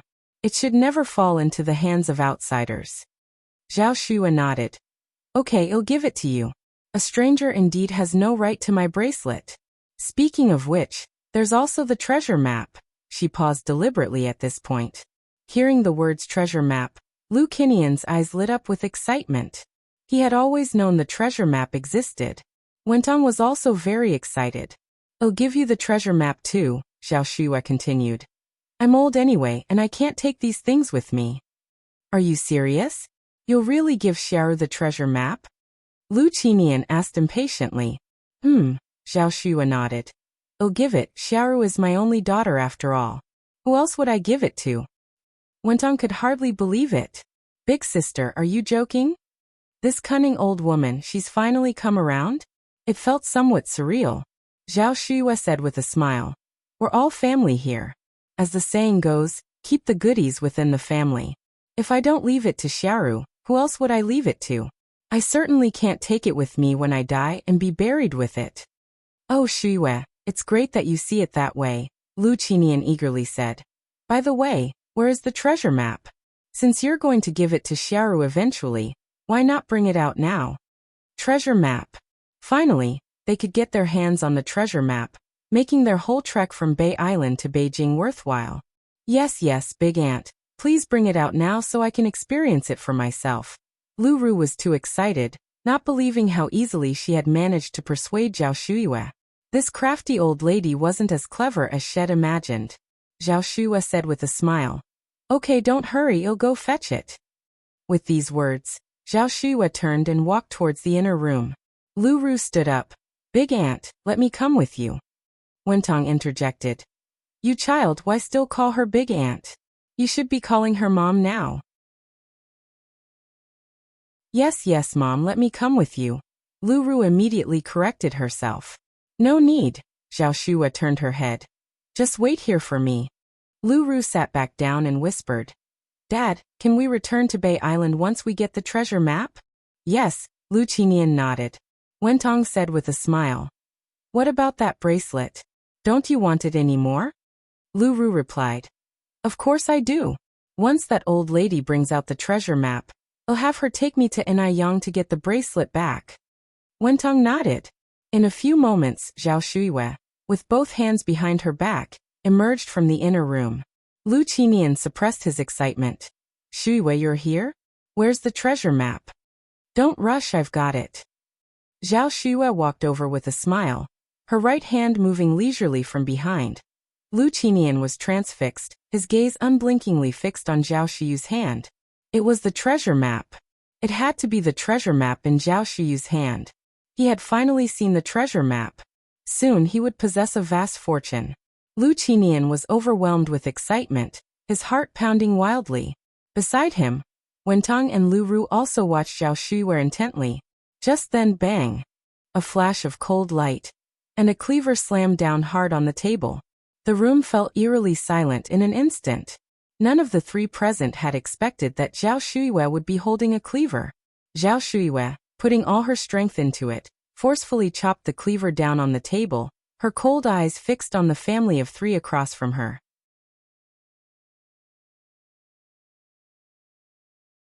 Chapter 957. True Colors. Extremely disgusting. _4.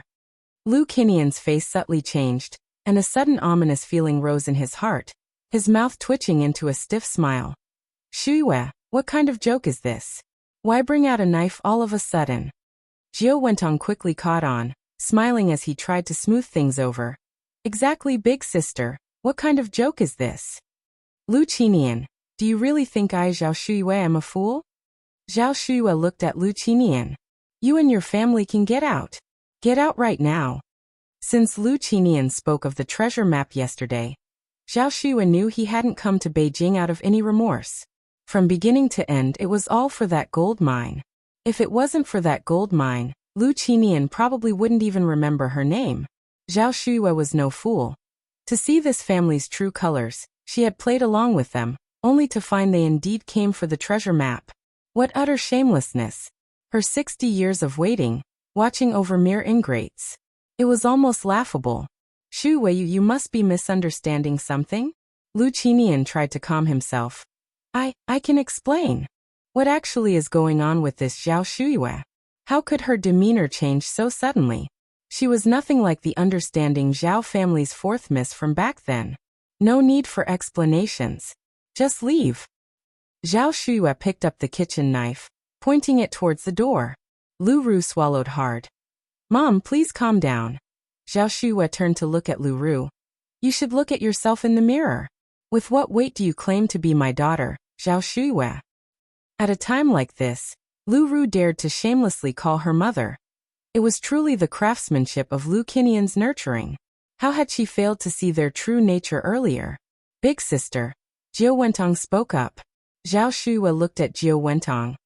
I have 3 older brothers and 1 younger brother. Since when did I get a younger sister? Jiao Wentong, what right do you have to call me big sister? Jiao Wentong turned pale. Zhao Shuya, what exactly do you want? Wentong genuinely cares for you. Don't be so ungrateful. Lu Qinian erupted with anger. If it were another woman, who else could compare to Jiao Wentang's magnanimity in voluntarily addressing Zhao Shuya as a big sister? Zhao Shuya was truly pushing her luck. She truly knew nothing of gratitude. Enduring the insults hurled at Jiao Wentong by Zhao Shuya was something Lu Qinian couldn't tolerate. Nor did he wish to see Jiao Wentong humiliated in front of Zhao Shuya any longer. Ungrateful, was she? Hearing this, Zhao Shuya wore a self-mocking expression, pointing towards the door. Get out!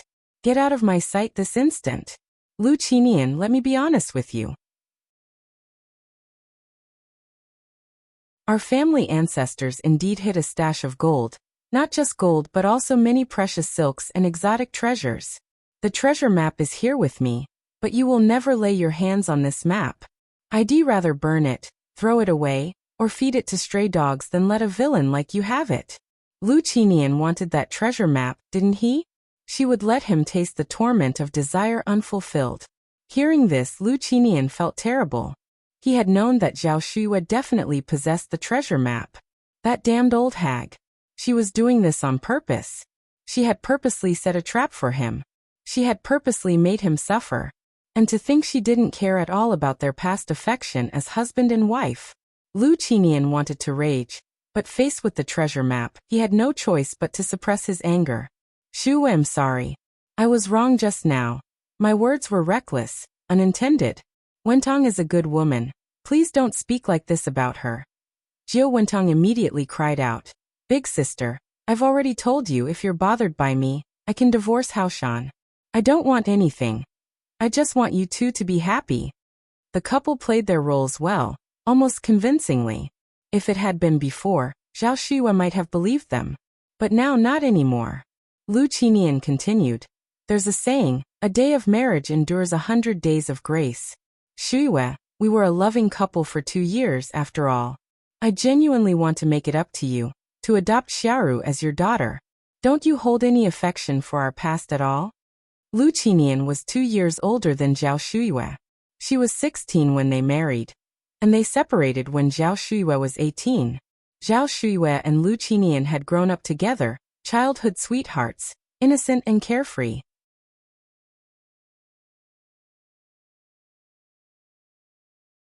Chapter 958.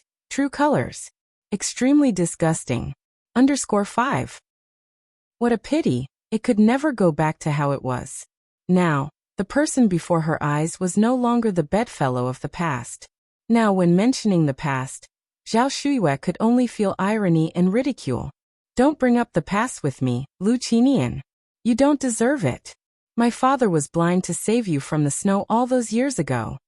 Old Master Zhao should have let Lu Qinian freeze to death in the snow back then. Shuya, Lu Qinian sighed, his expression one of pain and helplessness. I wronged you in the past. What do I have to do for you to forgive me? Get lost. Get out of here now. Zhao Shuya tightened her grip on the kitchen knife in her hand. If you don't get lost, watch out, I won't be polite. Lu Qinian, I'm staking everything today. I'm ready to fight you with my life. Zhao Shuya was serious, and Lu Qinian narrowed his eyes before saying, all right, we'll leave, we're leaving. Shuya, don't get agitated, don't get angry, it's bad for your health. In this situation, one mustn't act recklessly, one needed to think of a foolproof plan. With those words, Lu Qinian left with Jiao Wentong and Lu Ru. Unfortunately, when it rains, it pours. The car stopped working just as they reached the entrance of the village. Lu Qinian got out to check. It seems like the engine has stalled due to carbon buildup. Jiao Wentong got out of the car as well. Can we start it again? Lu Qinian shook his head. What should we do then? Jiao Wentong was a little anxious. Lu Qinian continued. First, let's make a phone call. Have someone come over to fix it. On the way here, I saw telephone poles by the road. Surely someone in the village must have a phone at home.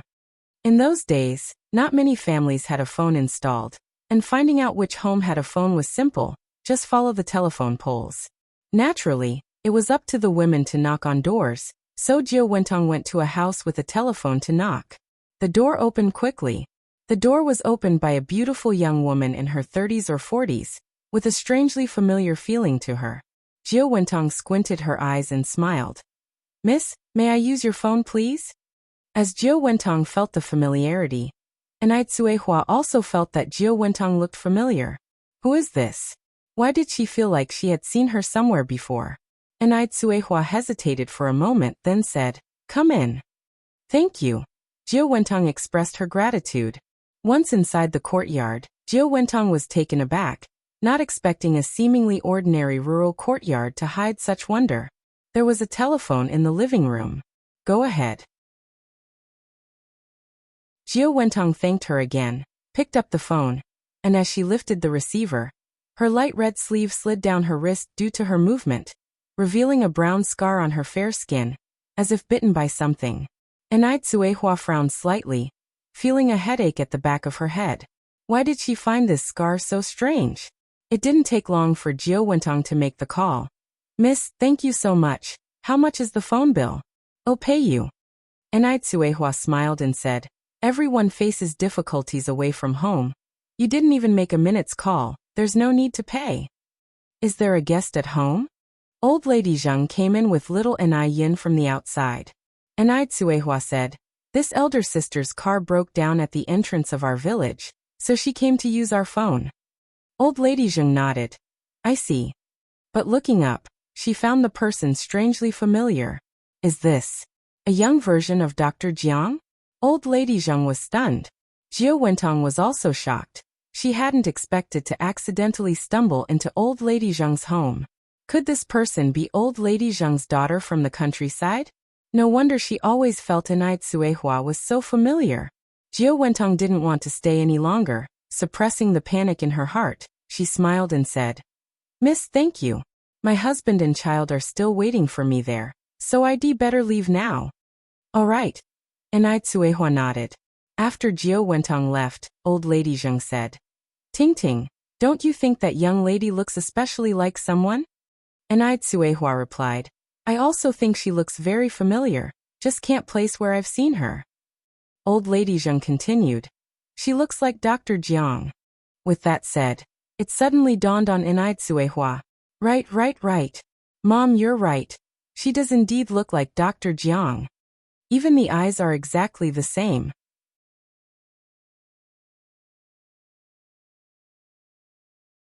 Chapter 959 True Colors. Extremely disgusting. _6. Anai Tsuehua found it strange again. When she first saw Dr. Jiang, she felt a sense of familiarity, and now seeing Jiao Wentong, she felt even more familiar with him. What was the connection between these two people?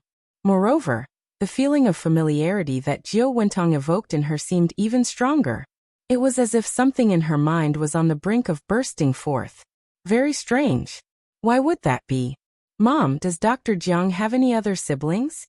Anai Tsuehua turned and asked. Madame Zheng said, I think there's an older brother. I haven't heard about a younger sister. Could it be? Although Anai Tsuehua didn't finish her sentence, Madame Zheng already understood her meaning. You mean to say, could she be Dr. Jiang's daughter? Anai Tsuehua nodded. Madame Zheng frowned slightly. Jiang Yan is a very scheming person. It's hard to say for sure with her. It seems ill need to have someone look into this. It was odd, but ever since she met Jiao Wentong, Madame Zheng felt unsettled. Having returned to Lu Qinian's side, Jiao Wentong was breaking out in sweat again and again. The Zheng family held significant power in Beijing, and since they had come from Taiwan Island, They were currently unable to challenge the Zheng family. If Madame Zheng discovered that matter, everything would be over. Had he known this would happen, he should have let Lu Ru make the phone call. Such an unnecessary trouble brought upon himself. Truly bad luck. Mom, are you very hot? Why are you sweating so much? Lu Ru approached Jiao Wentong and asked curiously. Although it was summer, the bamboo groves on either side of the road brought cool breezes, making it not feel hot at all, but Jiao Wentong kept perspiring. Jiao Wentong wiped off her sweat. Mom just walked over from there. How could I not be hot? Let me fan you then, Lu Ru said, and began to fan Jiao Wentong with her hand. Soon enough, the repair person arrived. When Enai Yang returned home, she happened to see Jiao Wentong and the others fixing their car. She pretended not to see them and rode away on her bicycle. Back home, Madame Zheng mentioned seeing someone who looked very much like Dr. Jiang. Enai Yang said, Grandma, are you talking about Jiao Wentong? Madame Zheng was startled. Same surname as Jiang? Could it be that Jiao Wentong really had some connection to Dr. Jiang? Enai Yang clarified, it's the Jiang character with the 3 water radicals.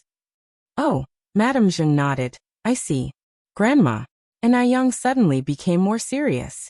Go on, Yang Yang, said Madame Zheng. Enai Yang continued, I think she might be Dr. Jiang's sister, Jiang Ji. Although the information they found claimed that Jiang Ji was dead, Enai Yang always felt that there was more to the story. Does Jiang Yin have a sister?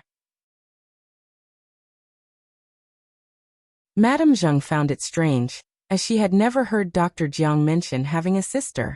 Enai Yang recounted the matter of Jiang Ji to Madame Zheng, and also mentioned the relationship between Zhao Shuiwei and Jiao Wentong. Upon hearing this, both Madame Zheng and Enai Tsuehua were surprised. So she's the woman that faithless man remarried? Said Enai Tsuehua. Enai Yang nodded. Yes. Enai Tsuehua continued. No wonder I felt something was off about her. I wish I had never lent her my phone. Enai Tsuehua was filled with regret. At the Lu family mansion, Lu Qinian was furious. What should we do, Dad? Now Auntie doesn't want me as her daughter anymore. You have to think of something quickly. Lu Ru was aching for that bracelet. That bracelet was rightfully hers. Lu Qinian said, Xiaoru, don't worry, Dad is thinking of a solution. Jiao Wentong sighed. Forget it, Haoshan, let's go back to Taiwan Island. You saw how Big Sister acted today. She won't give us the treasure map. Staying here, she always felt uneasy. She couldn't stay any longer. Lu Qinian couldn't believe it. Wentong, what nonsense are you talking about? I won't go back unless I get the treasure map. Lu Qinian could wait, but she couldn't. Jiao Wentong narrowed her eyes, a plan forming in her mind, then said, Haoshan, I do have a method. Speak. Jiao Wentong poured a cup of tea for Lu Qinian. Since Big Sister is unwilling to come, then let's invite her over. Invite? Haven't we already invited her? Lu Qinian retorted. The problem was Zhao Shuiwei simply didn't want to come. Jiang Yan smiled, took a sip of tea and continued. This invite is not the same as that invite. Since Big Sister won't eat the good wine, we'll have to invite her to drink punishment wine. We have already torn our facades with her anyway. Lu Qinian narrowed his eyes. Wentong, what do you mean? Jiang Yan said with a smile. Haoshan, do you know how criminals were interrogated in ancient prison cells? When the time comes, there will be ways to make her talk. Lu Qinian immediately understood Jiang Yan's implication. They could abduct Zhao Shuiwei and keep her under house arrest. Then if she was still stubborn, they could use some small tricks. Moreover, Zhao Shuiwei didn't have any children. Even if she disappeared, probably no one would care. So when shall we go? Lu Qinian continued to ask. Jiang Yan said, it's too visible in daylight, not good for actions, let's do it tonight. Zhao Shuiwei, a lonely old widow, would be very easy to take from Jinghua village. They had to act swiftly and decisively. Good. Lu Qinian nodded. Let's do it this way. Wentong, let's take action tonight. I'm going to. Lu Ru was quite excited. For such actions, outsiders naturally couldn't be brought along. Only their own people could be trusted. Lu Qinian said, Good, Xiaoru will also go, but we mustn't let your brother find out about this. Lu Ru then said, But at home, My brother always sees her. What if she talks nonsense when the time comes? Jiang Yan smiled. That's easy to handle. Just say she has a mental illness. Your brother is simple-minded. He won't suspect a thing. Who would take the nonsense of a mentally ill person seriously? After solidifying the plan, Jiang Yan began preparing for it.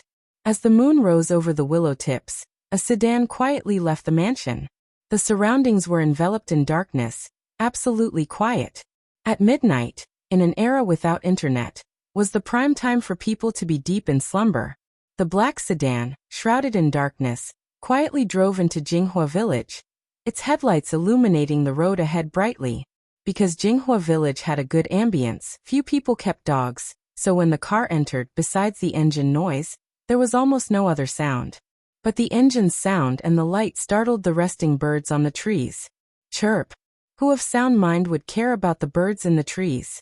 Xiaoru, you stay in the car, your mom and I will go in. Lu Qinian looked at Lu Ru. Okay, Lu Ru nodded. Since it was summer, people didn't close their windows when sleeping, which made it convenient for Jiang Yan. She pulled out a tube, aimed it at the window, and blew white smoke into the room. Will this really work? Lu Qinian asked. Don't worry, it will be fine. Jiang Yan reassured him and tossed a small stone into the room.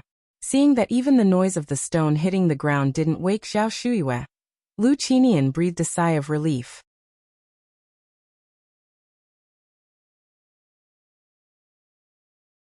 Chapter 960. What goes around comes around. After confirming that the person inside had entered a deep sleep, Lu Qinian and Jiao Wentong circled around to the front door, ready to pry it open. Before prying the door, Jiao Wentong pulled out a pair of thin gloves from his pocket and put them on. Doors like this can only stop a gentleman, not a petty thief. Thus the two easily pried the door open. Creak! The ancient wooden door made a heavy sound, clearing the clouds to see the moon. The moonlight's clear glow illuminated everything inside the house brightly. Jiao Wentong, holding Lu Qinian with one hand and a flashlight with the other, headed towards the inner room. Haoshan, be gentle. Lu Qinian nodded. Zhao Shiyu's bedroom was still locked, and Jiao Wentong took out his lock-picking tools and quickly pried the lock open. The two of them walked into the bedroom together. Zhao Shuiyue was sleeping on the bed. In order to prevent Zhao Shuiyue from hiding the treasure map at home, the two of them flashed their flashlights around, tossing the place upside down. This medicine was very effective. The noise they made while searching was loud, but Zhao Shuiyue didn't wake up. Haoshan. Jiao Wentong found an old dressing box in the corner. Look at this. Although the dressing table was quite old, one could still see that it was made of fine golden Nanma wood, and the cover of the dressing box was locked with a small brass lock that had turned green with rust. This is a good item, let's take it for now. Lu Qinian immediately recognized it as Zhao Shiyu's bridal dowry. As he spoke, Lu Qinian continued, let's go look over there. Since Zhao Shuiyue wouldn't wake up anytime soon, they could take their time searching. If they could find the treasure map, they wouldn't need to waste their energy taking Zhao Shuiyue back. Anai Yang woke up at exactly 12:20 a.m. Feeling a bit thirsty, she turned on the light and got out of bed for water.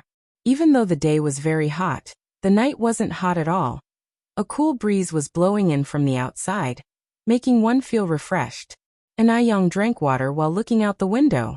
The moonlight was beautiful tonight. Everywhere was draped in silvery white, as if the earth had been covered with a hazy veil. But Anai Yang wasn't in the mood to appreciate the scenery. For some reason, she felt that something was off tonight. Weird. What was it? Could it be that she was overthinking? What could happen in the dead of night? After drinking the water, Anai Yang turned off the light and went back to bed to sleep. Meanwhile, Jiao Wentong and Lu Qinian had been searching the house for a long time without finding the treasure map, so they had no choice but to give up and take Zhao Shuiyue with them. Jiao Wentong pulled up Zhao Shuiyue. Haoshan, lend a hand. Be careful. A fat cat was sleeping next to Zhao Shuiyue, and because of the drugs, the fat cat was also sleeping very soundly, not making a single movement. Okay. Snap.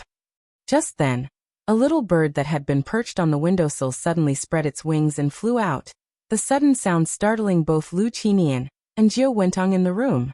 Jiao Wentong looked back and saw that it was only a small bird, and heaved a sigh of relief. Just a bird. It's nothing. Lu Qinian exhaled deeply, his forehead breaking out in a cold sweat.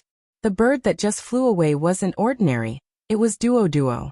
Although Zhao Shuyue kept a hateful and exceedingly ugly fat cat at home, Duo still liked Zhao Shuyue very much, because Zhao Shuyue often fed it a lot of delicious food. Seeing the bad guys about to take Zhao Shuyue away, Duo was so anxious it could break its wings, flying with all its might towards the small courtyard of the Enai family. Yang. The moment Duo flew in, Enai Yang heard it, and she quickly switched on the desk lamp. What's wrong, Duo? Normally, Duo wouldn't disturb her in the dead of night. Unless something had happened. Thieves. Duo flapped its wings vigorously. Granny Lu. Thieves. Enai Yang's brow twitched and she took a jacket out of the closet, putting it on as she walked. I'm going over to Granny Zhao's house now, and you go down to call my parents. After calling my dad and mom, go and shout around the village. Enai Yang had a hunch that this thief was different from the ordinary thief. If the whole village was alerted, everyone would be witnesses, and the situation would be easier to handle. Duo immediately flew downstairs. Thieves. Catch the thieves. Enai Cuehua and Shangguan Dehui weren't as sensitive as Enai Yang. It took several shouts from Duo to awaken the couple.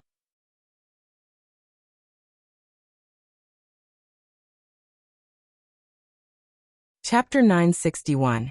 Evil is met with evil. _2. The two people heard there was a thief and immediately scrambled up from their bed. Every level of the Enai family home was brightly lit, along with Duo's shouting. Soon old Madam Zheng, old Master Zheng, Shangguan old Madam, and Enai Qinggui were also awake. Then, the lights in the neighboring houses were turned on. There's a thief. Husband, quickly get up and take a look. Hearing there was a thief, the man who was fast asleep was instantly alert. Where's the thief? There's a thief. Certainly no small matter. You should know that Jinghua village was very peaceful and the villagers were quite united. Petty thieves and pickpockets hardly dared to target Jinghua village.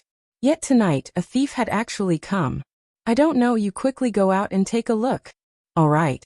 The man didn't even have time to put on a coat, just went outside in his boxers and bare-chested. The man went outside to take a look. My goodness.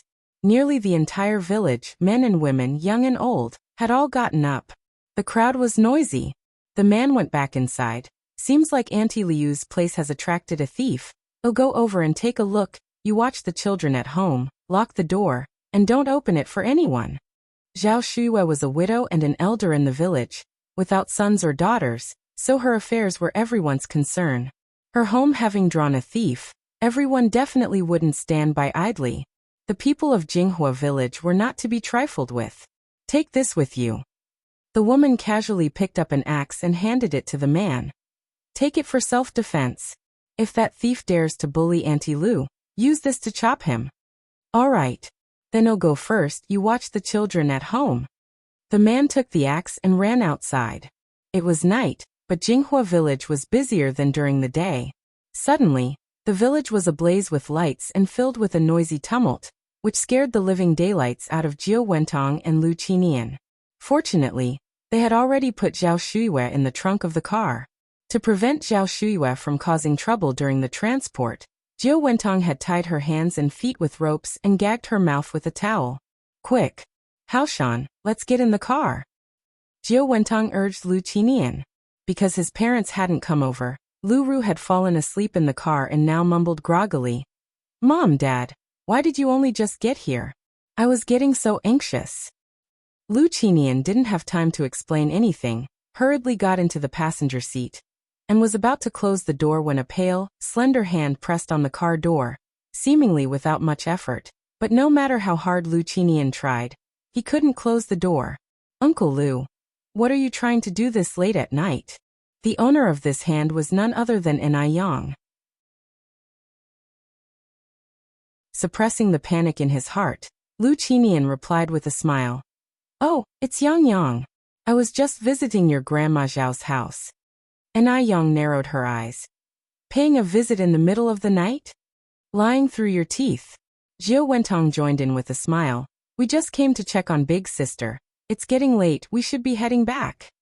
Just then, the voice of Anai Tsuehua came from the other side. Yang. Hearing that a thief had visited Jinghua village, Anai Tsuehua was almost frantic with worry, scared that Anai Yang might have encountered danger.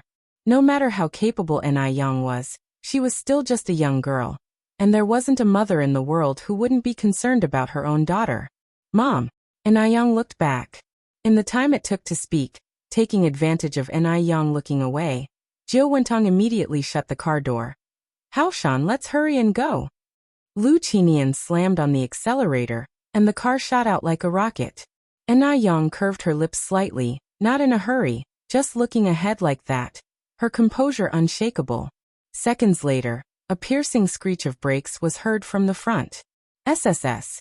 Having lived in Jinghua village for so long, Anai Yang naturally knew the character of the villagers. Under such circumstances, the villagers wouldn't sit idly by.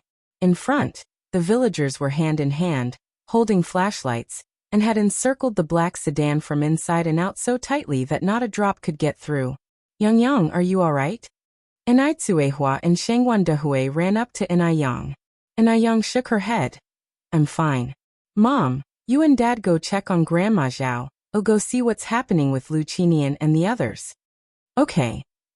Anai Tsuehua nodded. Anai Yang jogged towards the front. Yang, we've caught the thief.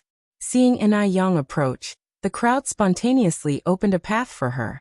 Beat this damn dog to death. He even dared to come to Jinghua village. Yeah. Beat him to death. Lu Qinian knew things had gotten serious and hurriedly opened the car door to get out, taking out cigarettes from his pocket and distributing them to the crowd. Misunderstanding. Fellow villagers, this is a misunderstanding. I'm a relative of Shuyu's family. This is my wife, and my daughter is sitting in the car. We came to see Shuyue. We're not thieves.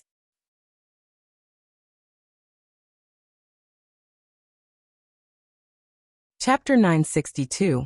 Evil is met with evil. _3. Who is Shuyue?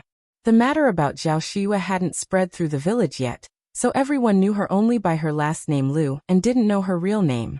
Before the situation was clarified, everyone reacted defensively, and no one dared to accept the cigarettes from Lu Qinian's hand. What if it was a thief? Jiao Wentong followed up and said, Shuyue is the Aunt Lu you've been talking about, and Aunt Lu is my older sister. Due to some reasons, we had only recently recognized her as our sister. You see, when sisters chat, they lose track of time. And before we knew it, it was midnight. We are all family here. Family? Upon hearing this, the villagers exchanged glances. These past few days, Lu Qinian and Jiao Wentong had indeed frequently visited Jinghua village, so the villagers were somewhat familiar with the couple. Could it be that they had made a mistake? Since we are all family, why are you all acting so guilty? Must be because you are hiding something shady. Anai Yang walked through the crowd, followed by the light from the villagers' flashlights, shining like a vast snowy glow. It really is a misunderstanding. Lu Qinian wiped the sweat from his forehead. Yang, do I look like the kind of person who would sneak around stealing? Besides, how many petty thieves drive a sedan? We just came to check on Shuyue. A sedan itself costs at least 70 or 80,000 yuan. Who would buy a sedan and still steal?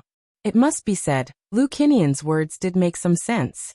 After hearing this, the villagers relaxed their guard. I think it's quite possible.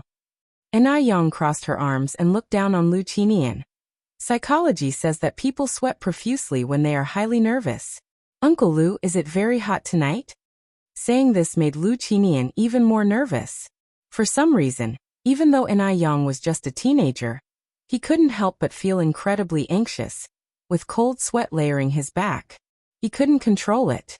In front of Anai Yang, he was like a mouse seeing a cat. We really didn't steal anything. Jiao Wentong opened both sides of the car doors. If you don't believe it, you can check for yourself. Villagers stepped forward and shone flashlights inside the car. Aside from a young girl sitting in the back seat, there seemed to be nothing else. Lu Ru, who was like a pampered young lady, had never experienced a situation like this and was nearly scared to death. What should she do now? If she had known it would be like this, she wouldn't have come along. Who knew Jinghua village was so unified? And the trunk? Yang spoke indifferently. Just because there's nothing inside the car doesn't mean there's nothing in the trunk. It was the middle of the night. This family of 3 wouldn't come here for no reason. Moreover, since Zhao Shuiyue was born into a wealthy family, she might hold something Lu Qinian desperately wanted. The village chief shone his flashlight at the trunk. Open the trunk and let us see.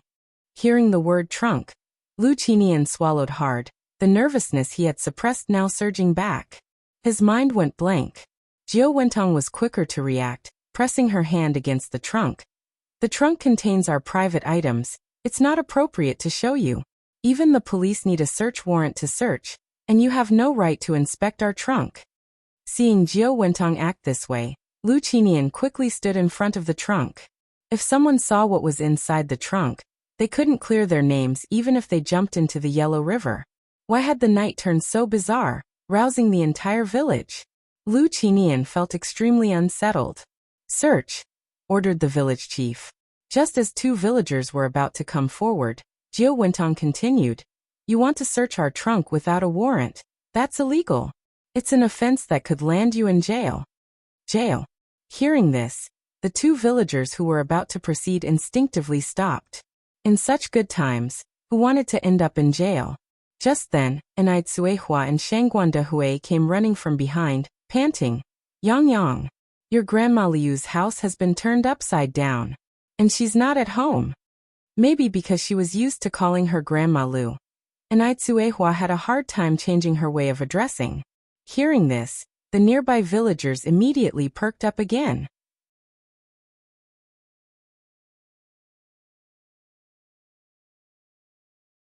Chapter 963. What goes around comes around. _4. Stay alert. Nobody's home, and the house has been turned upside down. Who the hell did this? It's so obvious. Surround them. Don't let them get away. God damn it. Where have you taken Auntie Lu? No, it wasn't us. Folks, you've got it all wrong. Zhao Shuiyue really is my elder sister. Think about it, everyone. Would I hurt my own sister? It was them. They've hidden my sister away. They want to kill her. And then they want to frame us for it. When Jiao Wentong got to this point, he suddenly pointed at Enai Tsuehua and Shangguan Dehui. Their family has been eyeing us with contempt for a long time. They did it on purpose. Villagers, you must seek justice for my sister. Not a single good person exists in that family, whether old or young. Jiao Wentong might have been better off not saying these words, as they only enraged the crowd even more. You must know, Enai Yang is the pride of Jinghua village, the lucky star of the village. And this woman dared to speak ill of the Enai family like this. Get out of my way, you old bat. Wang Jinfang, already known for her rowdiness, pushed Jiao Wentong aside. Today I've got to see what you're hiding in that trunk. Fatsai, you and brother Tiniu, go open that trunk. Daring to provoke the Enai family for no reason. Even if it meant going to jail, they weren't afraid. Enai Fatsai is Wang Jinfang's husband. As the days in the village improved, so did Enai Fatsai's health. So what chance did the old and frail Lu Qinian stand against 2 strong, middle-aged men? Zhou Qingshang and Han Shaoqing quickly subdued Jiao Wentong from the left and the right. The villagers were accustomed to farm work and had strong bodies. Jiao Wentong was an elegant lady who hardly lifted a finger in her life. What strength could she have? Faced with such a situation, all she could do was make a scene. Help. Someone help. The ruffians are attacking. Shut her mouth. Wang Jinfang turned to Zhou Qingshang.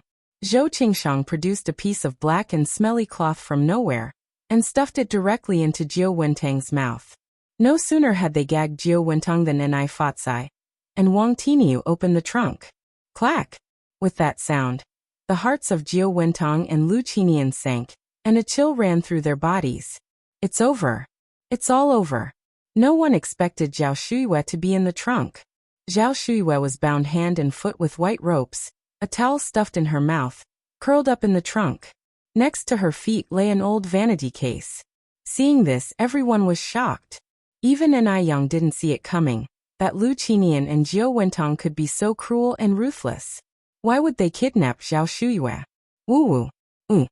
Just as everyone was still in shock, a series of urgent siren sounds suddenly pierced the air. 3 police cars drove up. What's happened here? Who called the police? Officer, I called the police. I'm the village chief of Jinghua village.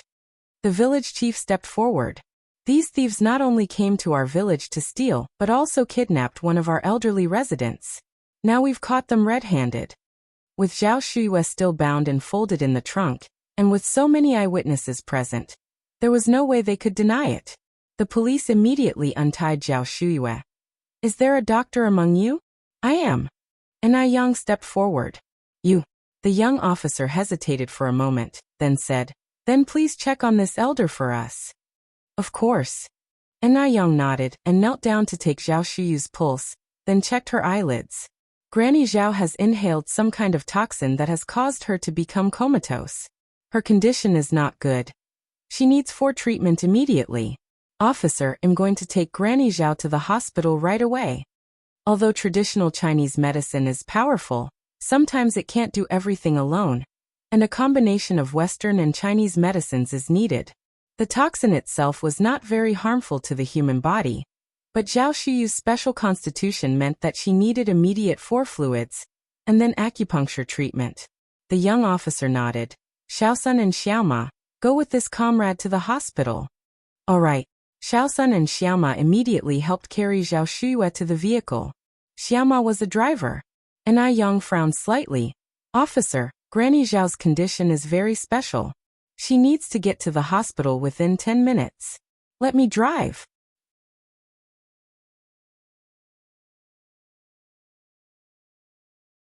Chapter 964.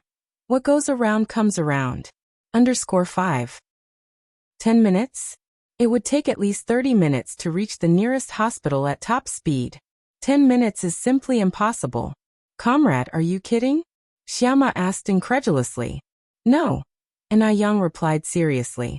Seeing no trace of jest in Yang's demeanor, and the situation being extremely urgent, a matter of life and death after all, Xiaoma didn't say another word and gave up the driver's seat to Yang. Thank you for your trust. Yang got into the driver's seat and performed the startup sequence. Ignition, engine start, throttle, all in one smooth motion. Before the others in the car could even react, the vehicle had already shot out at lightning speed. The 2 police officers exchanged a startled glance, each seeing the shock in the other's eyes. My God! This was incredible. No one had expected that a country girl could drive this well. The journey, which was supposed to take 10 minutes, was completed by Yang in just 5 minutes to the front of the hospital. Now, even the way the 2 police officers looked at Yang had changed. Comrade, what's your name? One of the officers asked as they brought Zhao Shuyue to the emergency room and finally had a moment to take down her statement. Yang responded in an even tone. My name is Yang, and I with the individual component, and Yang with the meaning smoke, as in the warm sun's rays cause smoke to rise from Lantian jade. And what relation is the elder to you? Over at Jinghua village. The police officer took out handcuffs from his belt and stood in front of Lu Qinian and Jiu Wentong, saying sternly, the 2 of you, put your hands up. Don't move. Officer, there's another one in the car, a villager reminded. Lu Ru was scared to death inside the car. Officer, I'm not a thief, I've been wronged. The officers always carried out fair investigations. They would never mistakenly accuse an innocent person, nor would they let a guilty party go free. Cold handcuffs were promptly clasped onto Lu Ru's wrists. Save your words for the police station. Xiaolu, Xiaozhang, you all follow the village chief to the victim's home to gather evidence. Got it. The village chief led the way. Come with me this way, comrades. The officers didn't finish taking statements and bringing Lu Qinian and Jiu Wentang's family of 3 back to the police station until past 3 a.m. At this time, under the doctor's life-saving efforts, Zhao Shuyue had also awakened. Grandma Zhao, are you okay? Yang brightened up upon seeing Zhao Shuyue finally awake. Yang. Zhao Shue grasped Anai Yang's hand. Anai Yang asked again. Grandma Zhao, are you all right? Zhao Shue shook her head, tears streaming down the corners of her eyes. I'm fine, but I just never expected Lu Qinian to be so heartless. He could actually do such a thing. Although Zhao Shue had been in a coma, her consciousness had always been clear. She could never have imagined that Lu Qinian would treat her this way. Anai Yang reassured her. It's good you're okay. Lu Qinian and Jiao Wentong have already been arrested by the officers. You just need to clarify the details to them later. Right, Zhao Shue nodded. The next morning, 2 police officers came to take Zhao Shue's statement. Zhao Shue recounted the whole event to the officers. Officers, please, you must not let them get away with this. This was attempted murder. What they did was illegal. If it hadn't been for Yang Yang noticing in time last night, I, an old woman, probably wouldn't be alive right now. Don't worry, ma'am, we will ensure justice is served. Lu Qi woke up the next morning to find his parents and sister weren't home. As he wondered why, a servant came in. Young master, the police officers are here to see you. Police officers? Lu Qi was stunned momentarily, puzzled as to why the police were looking for him. He considered himself a good citizen, never having done anything wrong. After learning the whole truth, Lu Qi turned pale. Officer, there must be some mistake, right? My parents are good people. How could they possibly do such a thing? And my sister? Although she can be a bit spoiled and arrogant, she's not a bad person at heart. What on earth was going on? He had just gone to sleep, so why had his parents and sister suddenly become suspects of attempted murder and burglary? It must be that he hadn't woken up yet. He was still dreaming. Lu Qi pinched his thigh hard. Ouch. It hurt. He wasn't dreaming? Lu Qi suddenly laughed. Officer, you must be joking with me this early in the morning. It had to be the officers playing a joke on him.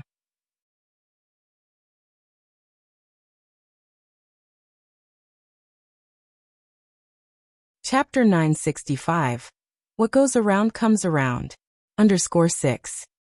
With those words, Lu Qi continued. Comrade police officer, does our family look like one that needs to commit theft? Theft. It's simply non-existent. Their family wasn't struggling to get by. Murder attempt was even more unlikely, as they had just arrived in Beijing not long ago and hadn't made any enemies. The police officer said sternly. Comrade Lu Qi, do you think we, the police, would joke about such matters? The crime suspects Jiao Wentong, Lu Qinian, and Lu Ru and others were caught red-handed by the villagers of Jinghua village. You better come with us to the station. Lu Qi's smile froze at the corner of his mouth. Okay, just wait for me a moment. On the way, Lu Qi simply couldn't believe this was happening. It wasn't until he reached the police station that he was willing to accept this wasn't a dream. How could this be? Why would his parents and sister do such a thing? The family was split up and locked away. Upon seeing Lu Qi, Jiao Wentong became very agitated. Xiaoqi, you're here. You must save Mom. She's innocent. Go find a lawyer quick. Lu Qi said. Mom, don't worry, I'll find you a lawyer right away. As long as you haven't done those things, I believe the police comrades will release you after they have investigated properly. Lu Qi still couldn't believe that his always gentle and kind mother could do such a thing. There must be some misunderstanding. In contrast to Jiao Wentong, Lu Qinian seemed especially calm. Sitting in the interrogation room, he seemed to have aged overnight. These things were all done by me alone. They have nothing to do with my wife and child. They were all kept in the dark by me. Hearing this, Lu Qi was stunned. So, it turned out they really did these unforgivable deeds. Why would they do such a thing? Dad. Lu Qi rushed out. Why did you do this? Faced with his furious son, Lu Qinian chose to remain silent. Lu Qi's eyes turned red. He never imagined that his father, who was always a mountainous figure in his heart, could do such a thing. Suddenly, Lu Qi felt as though the sky was falling. His world turned dark. Lu Qi slid down against the wall and burst into loud sobs. He used to be a crybaby as a child, but since growing up he had never cried again. This was the first time. Over at Lu Ru's side. Comrade police officer. I'm innocent. I don't know anything, please let me go. Everything was done by my parents. I was asleep in the car at that time. I didn't know anything. Please let me out, okay? Seeing the red-eyed Lu Qi, Lu Ru clung to him like a lifeline. Brother, please save me. All this was done by Mom and Dad. I really didn't know. I didn't know anything. Brother, please save me. I don't want to be locked up here. I want to get out. Lu Qi was Lu Ru's lifeline, but Lu Ru became the last straw that broke Lu Qi. Why? Was this still his sweet and lovely sister? Or was the harmonious family he remembered just a dream all along? By the time he left the police station, Lu Qi was still unsteady on his feet. How he wished all this was just a dream. After waking from the dream, their family of 4 would still be harmonious. Just then voices came from ahead. Lu Qi looked up to see Anai Yang and Zhao Shuyue. He quickly stepped aside and hid behind a pillar. It wasn't that he hated Anai Yang, but he felt ashamed to face Anai Yang and Zhao Shuyue. After his parents and sister had committed such a disgrace, he as a son and an elder brother, bore some responsibility. If he had been more vigilant the night before, he might have noticed his parents leaving the mansion, and could have possibly prevented this. It was all his fault. He was responsible. Lu Qi was filled with self-blame, pounding his own head in frustration. After leaving the police station, Lu Qi contacted a lawyer. No matter what, the people locked up were his parents, and no matter what they had done, he couldn't just sit by and do nothing. He left everything to the lawyer, and now all he could do was to hope for the best. Because Lu Qinian took on all the guilt, Jiu Wentong and Lu Ru firmly denied any involvement, and since only Lu Qinian's fingerprints were found at the scene, he was the only one sentenced to life imprisonment due to insufficient evidence. Jiu Wentong and Lu Ru were released on bail by Lu Qi. Having been released from the detention center, Jiu Wentong and Lu Ru had lost a lot of weight. Jiu Wentong's first words upon seeing Lu Qi were, "Xiaoqi, let's go back to Taiwan Island." She really couldn't stand staying in Beijing anymore. Lu Qi's face had lost its former luster and looked utterly defeated. "We can't go back now." "Why?" Jiu Wentong's complexion changed. Lu Qi continued, "Your travel has been restricted, and now you can't even leave the urban area, let alone go back to Taiwan Island." Lu Ru's complexion was also very bad. The past several days in the detention center had worn her down to nothing. "When can we go back then?" Lu Qi shook his head. "I'm not very clear about that. Probably when you're cleared of suspicion. Then you can go back." His father was still locked up and would never get out in this lifetime. The two of them, one a wife, the other a daughter, not only didn't have a word of concern, but only talked about wanting to leave. So this was family affection. Ha! How grand! "Xiaoqi, you must find a way. Mom can't stay here. I can't stand it for a second longer." Jiu Wentong couldn't forget the look in Anai Kuihua's eyes that night. She was afraid Anai Tsuehua might suddenly remember something. The longer she stayed here, the more danger she was in. "There's no way." Lu Qi coldly brushed away Jiu Wentong's hand. "You child, how can you be like this? I'm your mother." Jiu Wentong looked at Lu Qi in disbelief. Lu Qi glared at Jiu Wentong. "Exactly because one of you is my mother and the other my sister, I didn't turn a blind eye. Ask yourselves, does this truly have nothing to do with you? Don't forget, Dad is still locked up." Slap! Jiu Wentong slapped Lu Qi across the face. "I'll kill you, you unfilial son."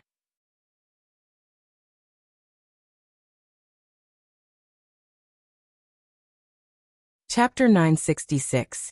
The truth of the matter emerges, like stones revealed as the water recedes. Lu Qi didn't fight back, and a red, swollen handprint appeared on his left cheek instantly. But the look in his eyes when he turned to Jiu Wentong was terrifyingly cold. Lu Ru covered her mouth, watching the scene in disbelief. She hadn't expected Jiu Wentong to hit Lu Qi. All her life, she had never seen Jiu Wentong raise a hand against Lu Qi. In delivering that slap, Jiu Wentong regretted it herself. "Son Xiaoqi, I'm sorry. Mom didn't mean it. I just really want to go back. I didn't mean to leave your father." Her son was born after 10 months of pregnancy. How could she not feel pain for him? She was just too anxious. Lu Qi didn't want to help her. She couldn't return to Taiwan Island, and only Taiwan Island could give her a sense of safety. Xiaoqi, can you forgive Mom, please? Jiao Wentong hugged Lu Qi, tears streaming down her face. Lu Qi's face showed no emotion. You just got back from the detention center. Go upstairs and take a bath, then get a good night's sleep. He didn't blame Jiao Wentong for slapping him, but he couldn't forgive her actions. But Jiao Wentong was his biological mother. He didn't know what to do. It seemed whatever he did was wrong. Every choice seemed to be a mistake. Jiao Wentong nodded. Okay. Lu Ru silently followed Jiao Wentong upstairs. After a hot shower, Jiao Wentang's condition had improved a lot. Meanwhile, in Jinghua village, the affairs of Zhao Shuyue had stirred up a storm. After so many years, everyone had just learned that Zhao Shuyue's real name wasn't Lu Zhao. She had her own name. Everyone fiercely criticized Lu Qinian and Jiao Wentong for being inhumane. Because Zhao Shuyue encountered an issue at home alone, Anai Yang once again offered to take Zhao Shuyue into the Anai family home. But Zhao Shuyue still refused. Zhao Shuyue wasn't willing to move, and Anai Yang didn't want to force her, so she brought Zhao Shuyue a 2-month-old puppy. The puppy was a Chinese rural dog. Chinese rural dogs were among the smartest and most loyal, easiest to raise dogs. Despite being only 2 months old, it was plump and fiercely protective, very protective of its owner. Zhao Shuyue's house already had Depang, so the puppy was named Xiaopeng. Anai Tsuehua, after handling the matters at the factory, sat on the sofa and chatted with everyone. Yang, what ultimately happened with the case of Lu Qinian and Jiao Wentong? Anai Yang flipped a page of the newspaper she was holding. Jiao Wentong and her daughter Lu Ru have been released on bail, while Lu Qinian was sentenced to life imprisonment. Old Lady Zheng chimed in. It looks like Lu Qinian will die in prison, but how could Jiao Wentong have been released on bail? She was clearly in cahoots with Lu Qinian. Even if she wasn't the mastermind, she must have been an accomplice. This involved robbery and attempted murder. How could she be released? Anai Yang explained.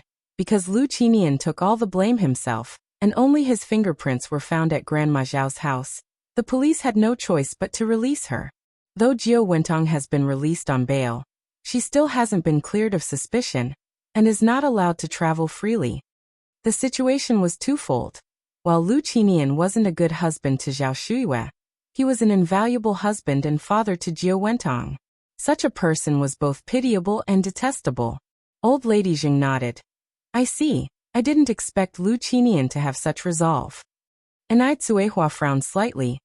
I always feel like I've seen Jiao Wentong somewhere before. Yang, do you know where she's from? It was the first time Anai Tsuehua had mentioned this, so Anai Yang quickly put down the newspaper. About that, I once indirectly asked Lu Qi. He said Jiao Wentong is from Xiamu village in Haiqing City. Xiamu village? Anai Tsuehua was startled since she had grown up in Xiamu village. Anai Yang nodded. Anai Tsuehua frowned again. Xiamu village only has around 20 households. If she really is from Xiamu village, there's no way I wouldn't have heard about her. Plus we don't have the Ji surname in Xiamu village. Most in the Xiamu village were surnamed Zhu and Anai. Anai Yang added. I also think it's strange. If Jiao Wentong really was from Xiamu village, she couldn't possibly be unaware of Dam village. But when Lu Qi asked her if she knew about Dam village, she claimed she didn't remember.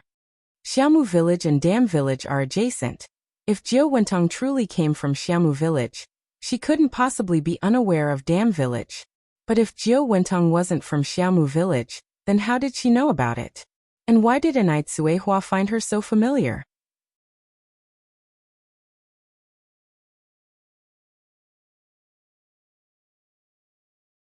Chapter 967. The truth of the matter emerges, like stones revealed as the water recedes. _2. All of this was very strange. Only if you've seen someone before, can you find them familiar. Mom, think carefully. Have you met Jiao Wentong before? Anai Yang continued to ask. Anai Tsuehua pinched her temples. I can't remember, and every time I start to think about these questions, my head throbs painfully. It's really uncomfortable. Over the past few days, she still couldn't recall where she had seen Jiao Wentong before, and her head was still aching terribly. Anai Yang narrowed her eyes. Let me take a look at you. Young reached out to take Quihua's pulse. From the pulse, Quihua's body didn't show any abnormalities, but many issues couldn't be detected by pulse diagnosis alone and required instrumental examination. Mom, how about we go to the hospital for a CT scan? A headache is no trivial matter. CT machines were invented as far back as 1971, and it was now 1985, 14 years later. The CT technology in Beijing had matured considerably, it just wasn't as advanced as in later years. Do we really need to go through all that? Tsuehua said, it's just an occasional headache, not a persistent one. Ting, let's go, health is not to be taken lightly, Grandmother Shangguan said. I will accompany you. Mrs. Zheng nodded in agreement. Your mother-in-law is right, Ting, I'll also go with you. Yang picked up the car keys from the coffee table. Grandma's, no need for you to come. I can take my mom by myself. Hospitals are full of germs, and your immune systems aren't as strong as young people's. Besides, there's not much help you can offer by going. Yang was making sense, so the two seniors didn't insist further. Yang drove Tsuehua to the hospital. No matter when, the hospital was always overcrowded. After a long wait in line, it was finally Quihua's turn. After the CT scan, it took another hour to get the results. The patient has a slight cranial hematoma, which is causing the occasional headaches, but the condition is not particularly severe. It can be treated with surgery, or by using acupuncture to expel the hematoma. Yang reached out to accept the CT report. Thank you, comrade doctor. You're welcome, it's what I should do. Cranial hematomas are usually caused by head injuries. Tsuehua had been beaten quite badly by Mu Jinbao back in Dam Village, and Mu Jinbao wasn't known for holding back. Could it be a leftover injury from that time? Fearing that Tsuehua might recall those unpleasant memories, Yang refrained from asking further about the injury. When the mother and daughter arrived home, Shangguan Dehui was holding car keys, ready to leave. Dehui, where are you going? Tsuehua asked. Shangguan Dehui was startled. Dia, you're back. I heard from Mom that you and Yang went to the hospital, so I was preparing to go there to check on you. By the way, how did the checkup go? Everything okay? Tsuehua smiled and shook her head. Nothing's wrong. Shangguan Dehui looked at Yang. Yang, is your mom really okay? Yang said, there's a slight cranial hematoma, but it's not a major issue. A few acupuncture treatments will clear it up. Dad, you don't need to worry. When Shangguan Dehui heard the words cranial hematoma, his pupils shrank. How can it be okay with a cranial hematoma? Yang, you better not be lying to me. Yang said with a smile. Dad, what are you thinking? How could I lie to you? It's really no big deal. Really no big deal? Shangguan Dehui asked uncertainly. Yang nodded. That's a relief. Shangguan Dehui sighed and took Quihua's handbag. Let's go inside. Grandmother Shangguan and Mrs. Zheng had already prepared the meal. Little Yin was happily eating noodles while sitting on Grandmother Shangguan's lap. When she saw Tsuehua and Yang return, she rushed down from Grandmother Shangguan's lap with delight. Mommy! Sister! Duo mimicked her, flapping its wings and flying over. Mommy! Sister! The image of the two was filled with love. After dinner, Yang performed acupuncture on Tsuehua. Seeing the gold needles being inserted into Quihua's head one by one, Shangguan Dehui nervously extended his hand in front of Tsuehua. Dia, does it hurt? If it does, you can bite my hand. Tsuehua said with a smile. It doesn't hurt at all. Not only did it not hurt, it was quite comfortable. An acupuncture session lasted an hour, and by the time it was finished, it was already past 8 in the evening. That night, Tsuehua had a very strange dream. It was fragmented. In the dream, she was first a 3 or 4-year-old child, then got separated from her mother. She walked for a long time and cried for a long time.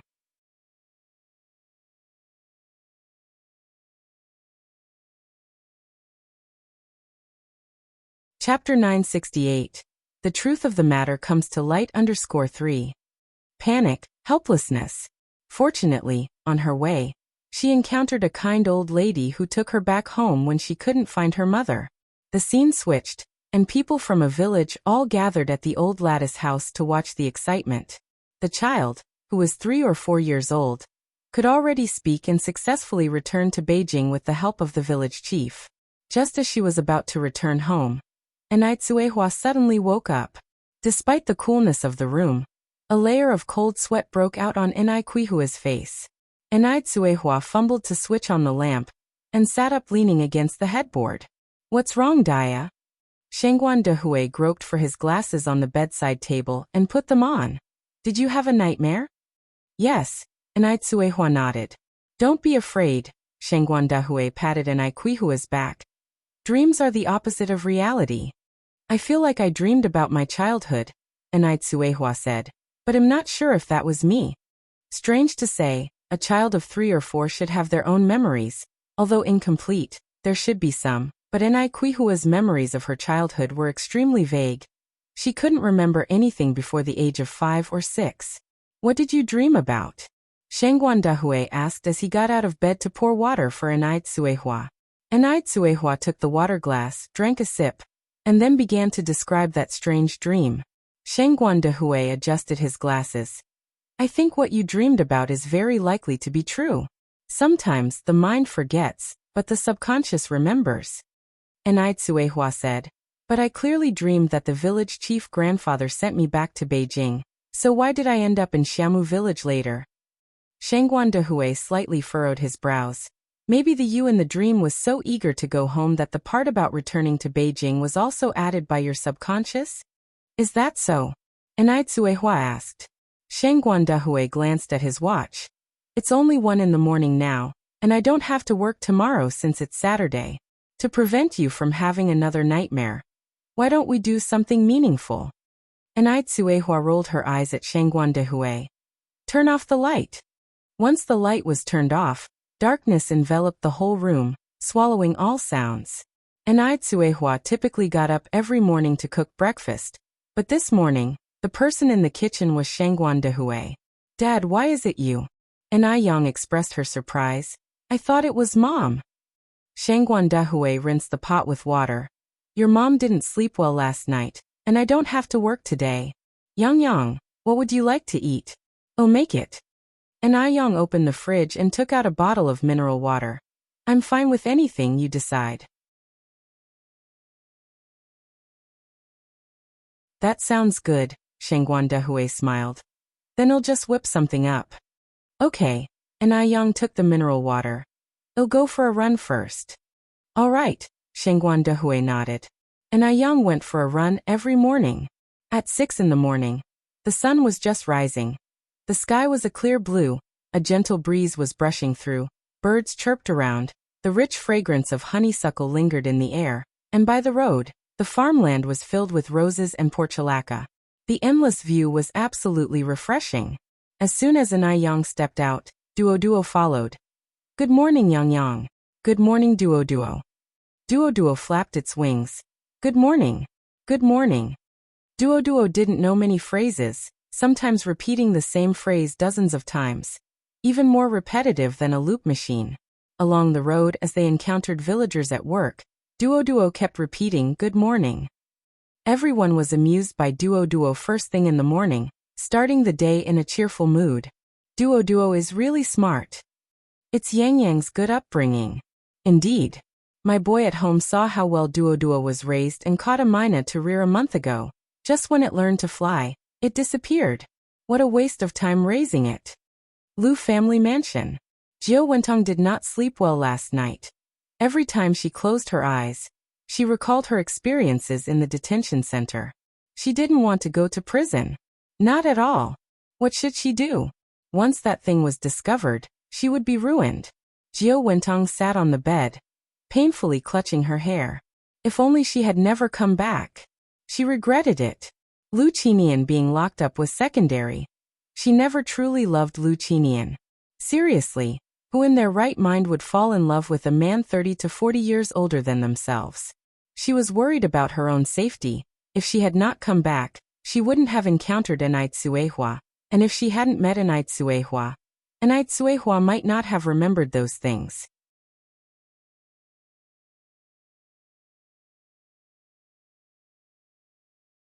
Chapter 969. The truth of the matter comes to light _4. Suehua had become a ticking time bomb to her. No telling when she might explode. No one would dare touch her on Taiwan Island, but this was Beijing, and she was restricted from traveling. Realizing this, Jiao Wentong rushed downstairs. Xiaoqi, Mom is begging you. Please take me away. Shall we go back to Taiwan Island? Lu Qi sighed. Mom, you can't leave now. Think of something, Xiaoqi, think of something, Jiao Wentong continued. Since you managed to bail us out of the detention center, it means you must have a way, right? Lu Qi frowned slightly, suppressing the anger in his heart. Mom, the only reason you were released from the detention center was because of Dad. Dad took all the blame on himself. Otherwise, even if I were the Emperor of Heaven, I wouldn't have been able to bail out you and Xiaoru. Jiao Wentang's eyes instantly reddened. Then what should we do? Xiaoqi, is there really no way? Xiaoqi, I really can't stay here anymore. Mom, why are you in such a hurry to leave Beijing? Lu Qi grabbed Jiao Wentang's arm. Are you still hiding something from me?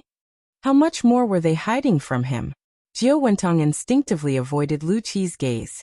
No, really. Lu Qi stared intently into Jiao Wentang's eyes. No. Jiao Wentong pushed Lu Qi away and hurried upstairs.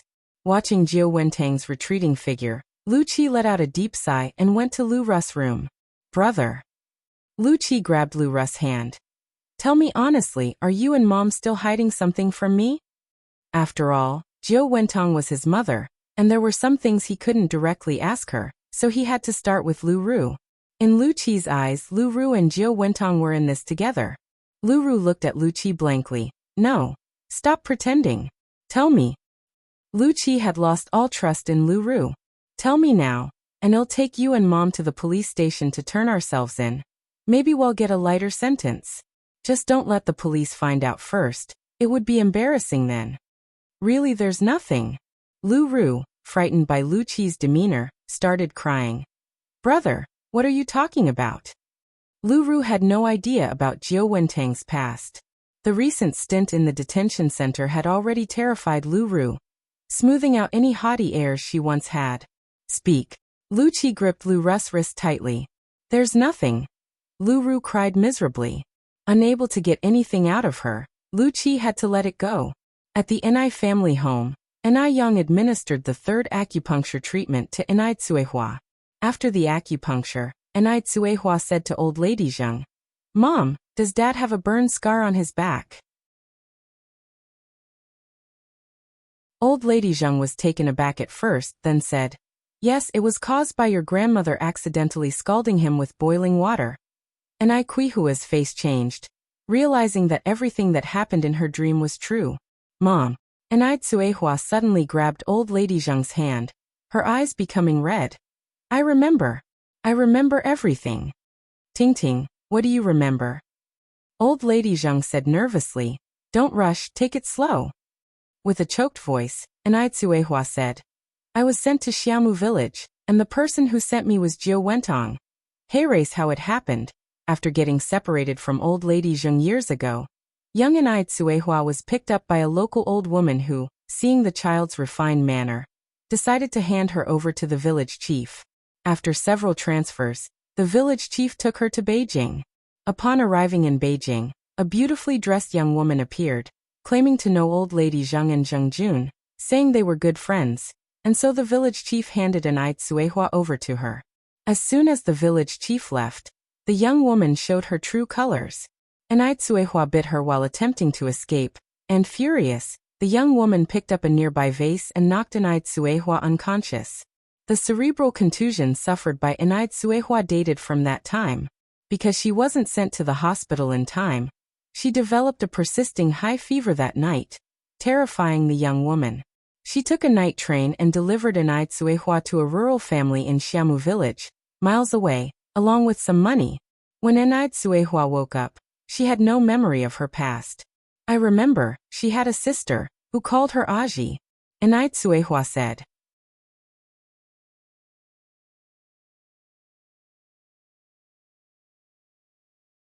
Chapter 970. The truth of the matter, everything comes to light _5. Aji, and Young narrowed her eyes. The doctor's sister is named Jiangji. Mom, the woman who took you to Xiaomu village was Jiangji, and Jiangji is Jiu Wentong. Haicheng City is just near the port, so it's easy for Jiangji to go to Taiwan Island from there. If Jiu Wentong was Jiangji, and Jiangji was Jiu Wentong, that would explain why Suehua was thousands of kilometers away from where she was lost. It also explained why Suehua felt a strange sense of familiarity when she saw the doctor and Jiu Wentong. Because Jiangji was the doctor's sister, she was helping her sister do evil. Oh my, old Madame Zheng said distressfully. My Ting-Ting, how much suffering have you endured? Mingming was returned, only to be taken away by Jiu Wentong again. It was all because she trusted Jiang Yan too much at the time. Suehua helped old Madame Zheng wipe away her tears. Mom, it's okay now, I'm fine. Yang picked up the car keys. Grandpa, Grandma, Mom, we must hurry to the police station now and tell the police everything clearly. The case of Kuihua's disappearance was still on record at the police station. Just in case there was a chance for the truth to emerge. The family had to hurry. There was no time to waste. They raced to the police station. Lu Qi knew the police would knock on the mansion's door again one day, but he didn't expect it to come so soon. Is Comrade Jiangji here? We are from the municipal police department, and this is an arrest warrant. Jiangji? Lu Qi asked confusedly. Officer, are you mistaken? We don't have anyone named Jiangji here. Jiu Wentong was just coming downstairs at this moment, and upon hearing this conversation, her legs went weak. She remembered. She knew that one day Suehua would remember. Several officers bypassed Lu Qi and went straight to Jiangji, flashing handcuffs. Jiangji, you are involved in a case concerning child trafficking. Please come with us. Child trafficking? Lu Qi's eyes widened in shock. He never could have imagined Jiu Wentong committing such a crime. Officer, you must be mistaken. My mother's name is Jiu Wentong, not Jiangji. Besides, she just arrived in Beijing less than 2 months ago. How could she possibly be involved in child trafficking? Jiu Wentong cried out loudly, Xiaoqi. Xiaoqi, save me. Mom doesn't want to go to jail. Mom is innocent. Xiaoqi. One of the officers looked up at Lu Qi. Jiu Wentong is just her alias, her real name is Jiangji. Jiangji was stunned. He looked at the woman before him, his mother, and felt she was a complete stranger. What else was his mother hiding from him? Mom, I'm only asking you one thing right now. Lu Qi walked over to Jiu Wentong, his eyes red.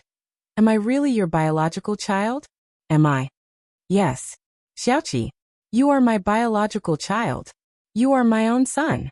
I carried you for 10 months before giving birth to you, Xiaoqi. You can't ignore your mom now. Both Lu Qi and Lu Ru were Jiu Wentong's biological children. Although she didn't have much affection for Lu Qinian, she hadn't done anything to wrong him. Lu Ru was startled by the commotion downstairs and came down to see this scene shocked. Mom! Brother! What's going on? Lu Qi pressed his temples in agony. Xiaoru, you must save Mom, Jiu Wentong shouted. The officers took Jiu Wentong away, and Lu Ru chased after them, watching helplessly as Jiu Wentong was put into the patrol car. Then Lu Qi also drove Lu Ru to the police station to find out what was happening. After all, Jiu Wentong was his biological mother, and he couldn't just stand by indifferently. After arriving at the police station, Lu Qi learned the whole story. He hadn't realized that his mother had done such a thing when she was young, fleeing to Bay Island. All these years she had lived an idyllic life on Bay Island, but the family of the child she had taken was plunged into endless pain. Officer, may I see the victim? He asked. The officer was taken aback, probably thinking, your mother is a human trafficker, and you want to take revenge on the victim? Seeing that the officer might have misunderstood, Lu Qi continued. Officer, my mother has done something unforgivable, and my sister and I would like to apologize to the victim and their family. Perhaps an apology could hardly make up for anything, but without an apology he felt uneasy. Okay, the officer nodded. Come with me this way. If you find any errors, ads pop up, ads redirect, broken links, non-standard content, etc., Please let us know report so we can fix it as soon as possible.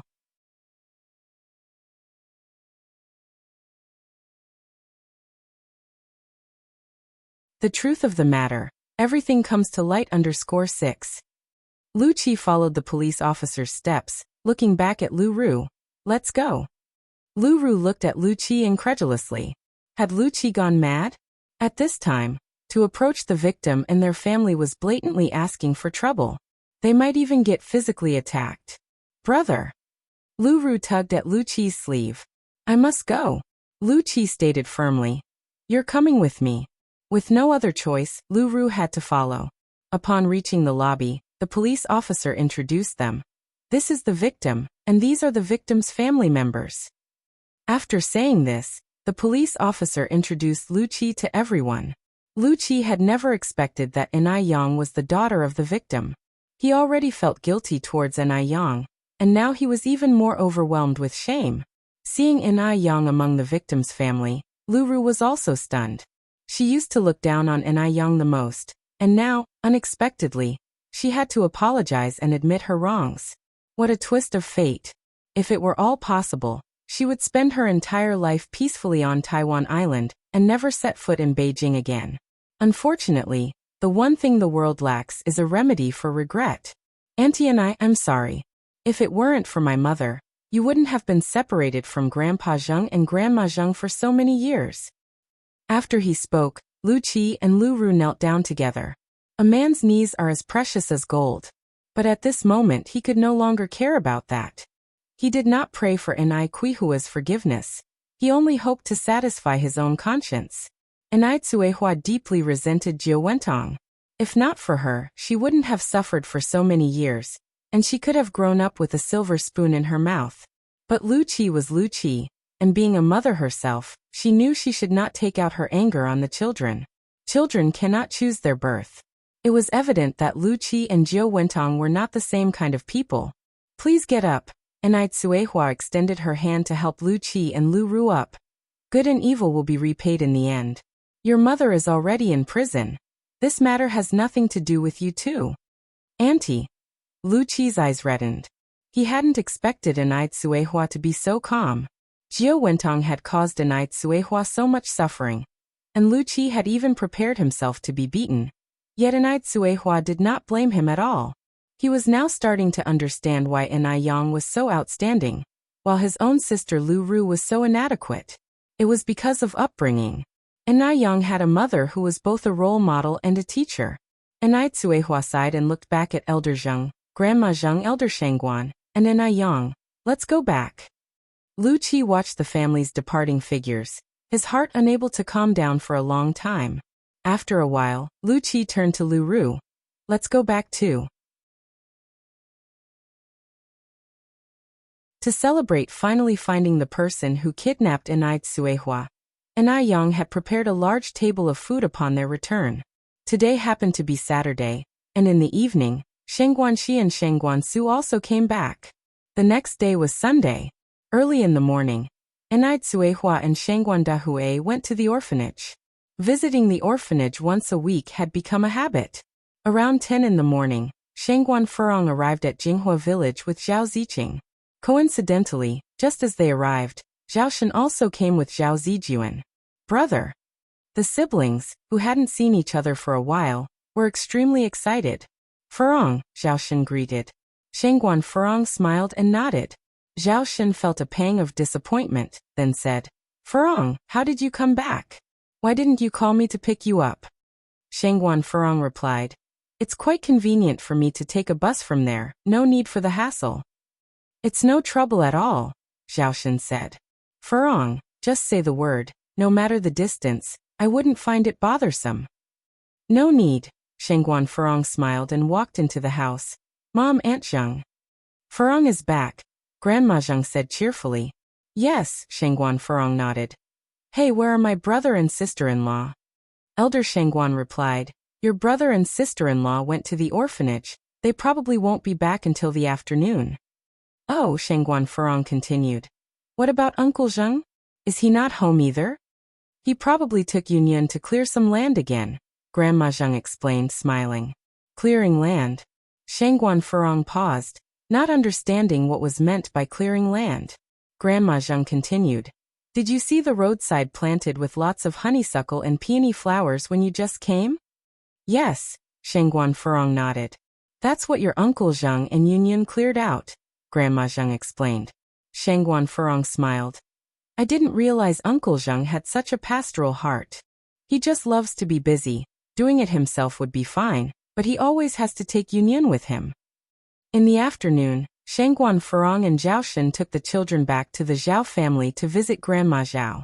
After they left, Grandma Zheng and Elder Shangguan chatted. Elder sister, do you think there's still a chance for Furong and Zhao Shen to remarry? Elder Shangguan sighed. I would like them to remarry, otherwise the children will suffer by following them, but Furong has never loosened up. So, does Zhao Shen want to remarry? Grandma Zheng asked. Elder Shangguan nodded. Grandma Zheng continued. As the saying goes, a prodigal son who returns is more precious than gold. As long as Zhao Shen truly repents, considering the children, remarriage is feasible. But we elders shouldn't interfere too much. Elder Shangguan, finding a confidant, quickly agreed. Exactly, I have tried both soft and hard tactics, but Furong just doesn't listen. I'm leaving it be now, let her decide. Children and grandchildren have their own blessings. Grandma Zheng smiled. That's good, letting go sometimes makes things easier. Oh, Shangguan Su and Shangguan Shi aren't young anymore. Have they found someone outside? Elder Shangguan shook her head. Nothing from Shangguan Su yet, and I haven't heard anything from Shangguan Shi recently either, probably not going well. Did she date someone before? Grandma Zheng asked. Elder Shangguan nodded. She dated a university classmate, but the man's family had 7 sisters. We won't talk about their family conditions, but anyone with eyes could see that his parents definitely favored sons over daughters. If Shangguan Shi could secure a son after marrying, that would be one thing, but if she had a daughter, her hard days would still be ahead. If you find any errors, ads pop up, ads redirect, broken links, non-standard content, etc., please let us know. Report so we can fix it as soon as possible.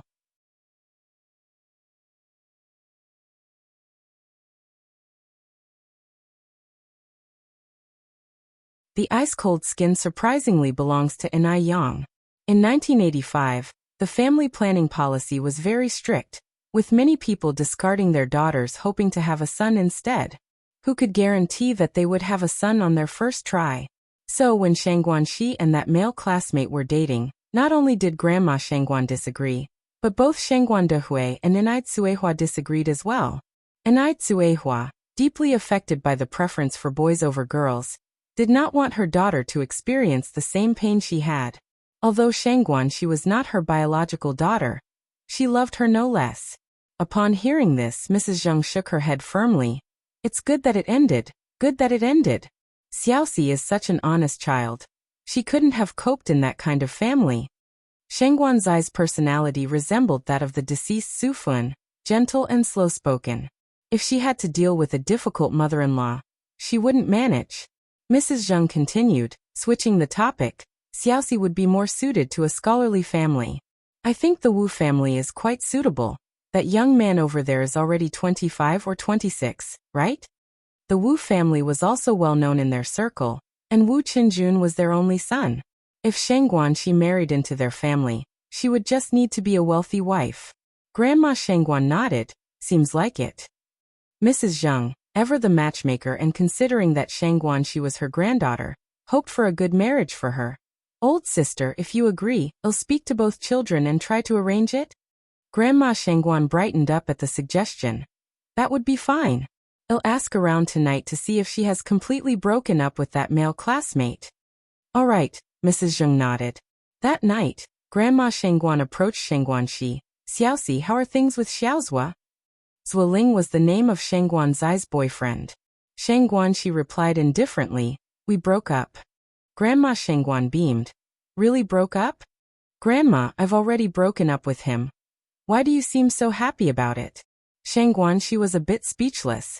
Grandma Shangguan thought to herself, how could she not be happy that she broke up with that kind of person?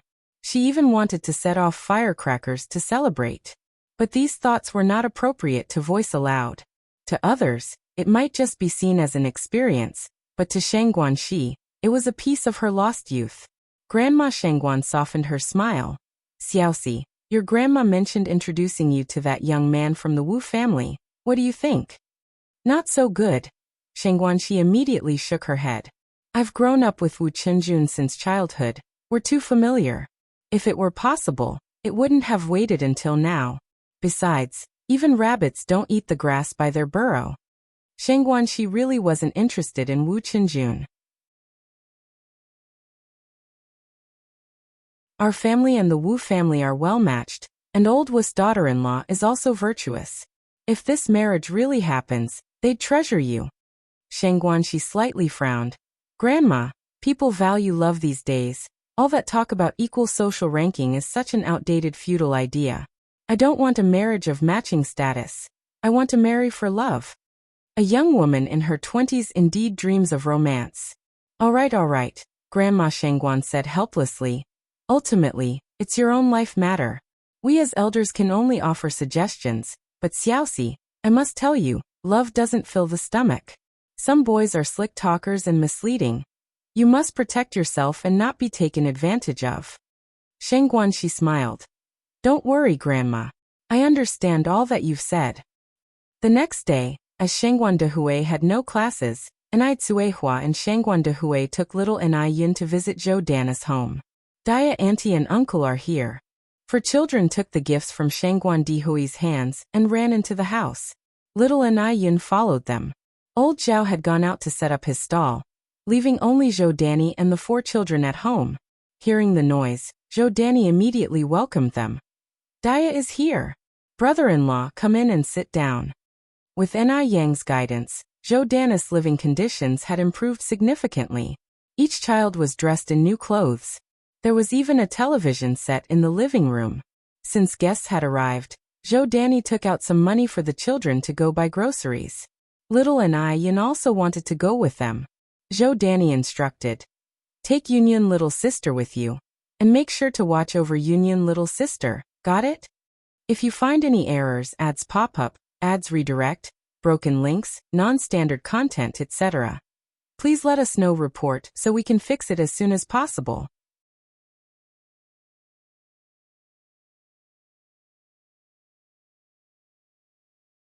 The ice-clear and jade-smooth skin actually belongs to Enai Yang. _2. Dashuan was 17 this year, Ershuan was 16, Sanshuan was 15, and even the youngest, Xiaoshuang, was now 9, so they could be trusted to look after little Enai Yun. Zhou Danny felt at ease. Dashuan patted his chest and said, Mom, rest assured, we'll take good care of Yunyun. Go on then. Zhou Danny wanted to pat Dashuan's head, but realizing she could no longer reach it, she patted his shoulder instead. Zhou Danny gave them over 30 yuan, and the kids came back with a load of groceries, even buying a candied hawthorn for little Enai Yun. The Zhao family kids were all exceptionally well behaved. Although only little Enai Yun had a candied hawthorn, none of them made a fuss. After dinner, Enai Cuehua and Zhou Danny chatted idly. Danny, have you bought a house in Beijing yet? Zhou Danny shook her head. No. My husband and I are planning to save money to build a house back in our hometown. At that time, people didn't like the idea of buying houses outside their hometowns. They all wanted to make money and then go back to build houses and honor their ancestors. Enai Cuehua continued. Yang told me that there will be more and more migrant workers coming to Beijing in the future, and the housing prices will get higher and higher. Actually, you could take advantage of the current low prices to buy a few properties. The money you'd spend on building a house in your hometown would be more than enough to buy one in Beijing. Did Yang say that? Zhou Danny asked.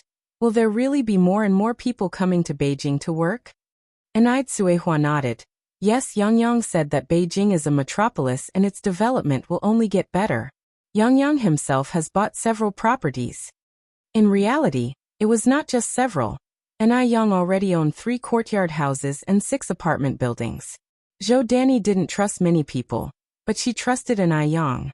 If it weren't for Enai Yang's advice, her family would still be living frugally. They had already saved up over 10,000 yuan.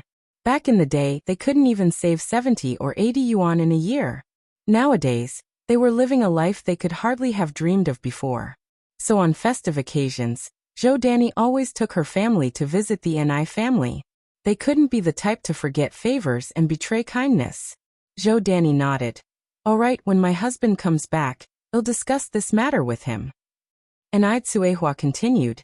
Yang also said that it's best to buy housing in the city center, and if money is tight, it's also good to buy near a subway station.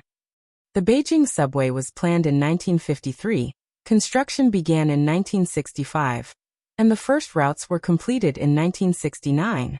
Operations started in 1971. On April 23, 1973, the Beijing Subway Line 1 was extended to Apple Garden Station.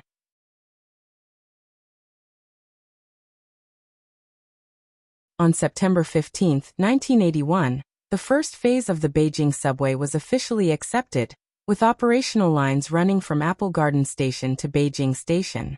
Zhou Danny nodded. Okay, I've got it. That evening when her husband came home, Zhou Danny relayed Ni Cuihua's words. Her husband took a drag of his cigarette. So we're not going back to our hometown to build a house? No, we're not, Zhou Danny replied. I've already asked Daya. She said that if we buy a house now, we can register our household here. We'll move our household registration here, and from then on, this will be our home. Finishing her thought, Zhou Danny continued. It might be a risky move, but I think the child Yang has foresight. Listening to her won't lead us astray. Besides, my brother-in-law also said it's a feasible plan, and he's a university professor. Her husband nodded. All right, I trust you. Shall we go look at houses tomorrow morning? The next morning, the couple went house hunting with their 4 children. Since they had 4 children, they needed a large place, and Zhou Danny found a 5-bedroom, 2-living-room house appealing. One of the living rooms could be turned into a bedroom to serve as a guest room. A 5-bedroom, 2-living-room house, with a total of 200 square meters, was a bare shell property, costing 35,000 yuan. The couple made a down payment of 15,000 yuan, and had 20,000 yuan left in mortgage. Her husband, now a street vendor, was able to earn over 200 yuan a day, so the 20,000 yuan mortgage wasn't a problem for them. After purchasing the house, the couple finally felt a sense of belonging in Beijing. From then on, they would be people of Beijing. Today the weather was nice, and Yang took 7 or 8 boxes of his skincare gift sets and visited Demingxian. Seeing Yang arrive, Du Jiaojiao couldn't contain her excitement. You're finally here, gorgeous. Li Yao and I have been waiting for you for days. Nearly a month had passed, and Du Jiaojiao's skin had become much better, tender and glowing with a healthy rosy hue. If you find any errors, ads pop up, ads redirect, broken links, non-standard content, etc., please let us know. Report so we can fix it as soon as possible.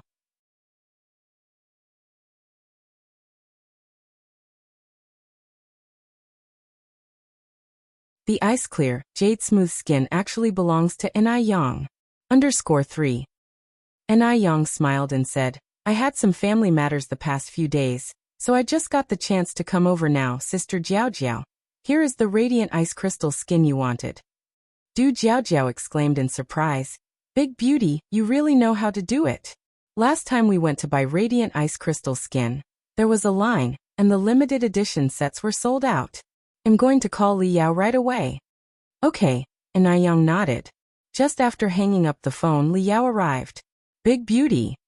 As soon as Li Yao arrived, she gave Yang a big hug. Sister Yao Yao.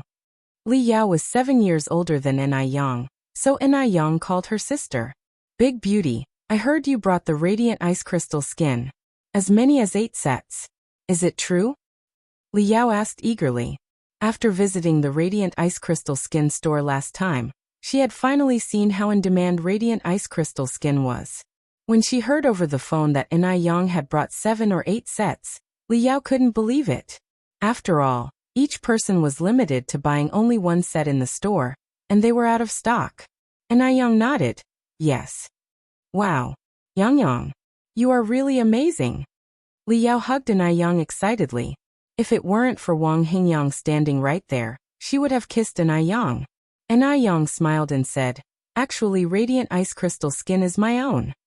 Na Yang originally came with the intention of promoting radiant ice crystal skin, so naturally she wouldn't hide this from them. There's a saying that having connections makes things easier. Li Yao was about to return to Shanghai, and Na Yang wanted to expand radiant ice crystal skin into Shanghai. Having Li Yao an acquaintance there would make things much easier. What?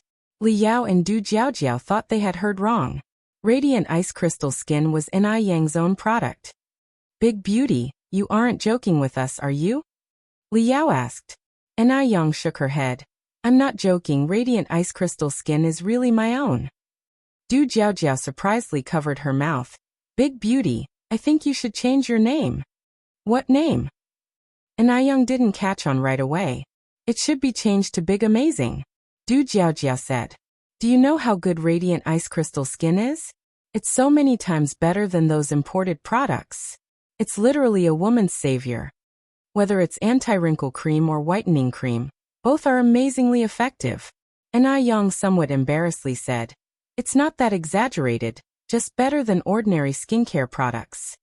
The main reason was that this era had too few skincare products, and Na Yang just happened to have medical knowledge, adding some herbal medicine beneficial to the skin in the skincare, which made radiant ice crystal skin so effective.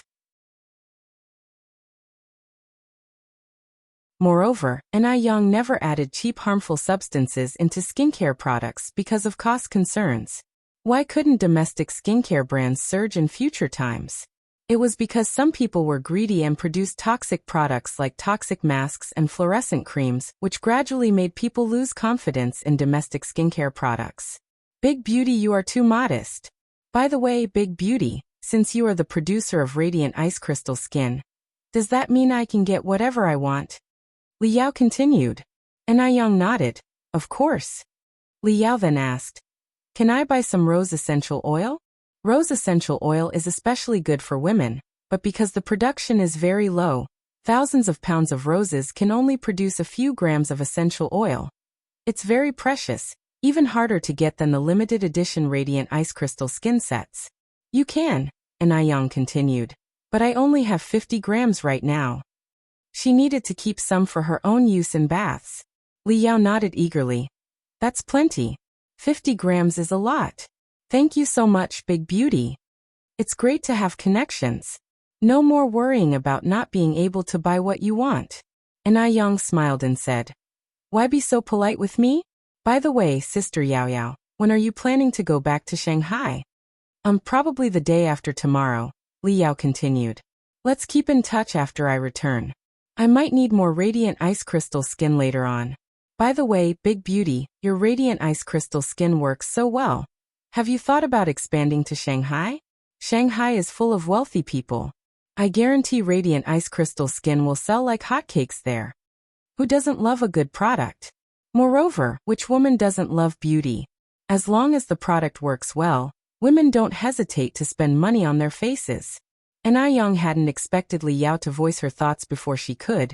She smiled and said, Sister Yao Yao, I won't lie to you, I actually had the same idea, but I don't have many connections in Shanghai, so if I rashly try to expand there, if you find any errors, ads pop up, ads redirect, broken links, non-standard content, etc., please let us know report so we can fix it as soon as possible.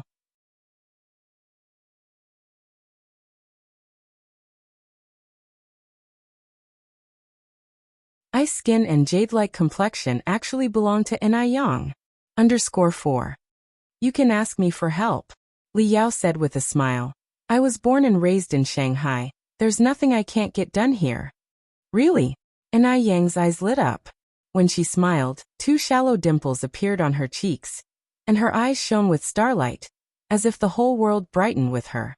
Her beauty was stunning. In a fleeting moment of shock, Du Yi walked by outside the window and happened to catch this scene. He paused, fingers holding Buddha beads, and then walked towards the Buddha hall. Li Yao slapped her chest and said, Of course it's true. Gorgeous, just leave this matter to me, and I guarantee you'll take care of it perfectly.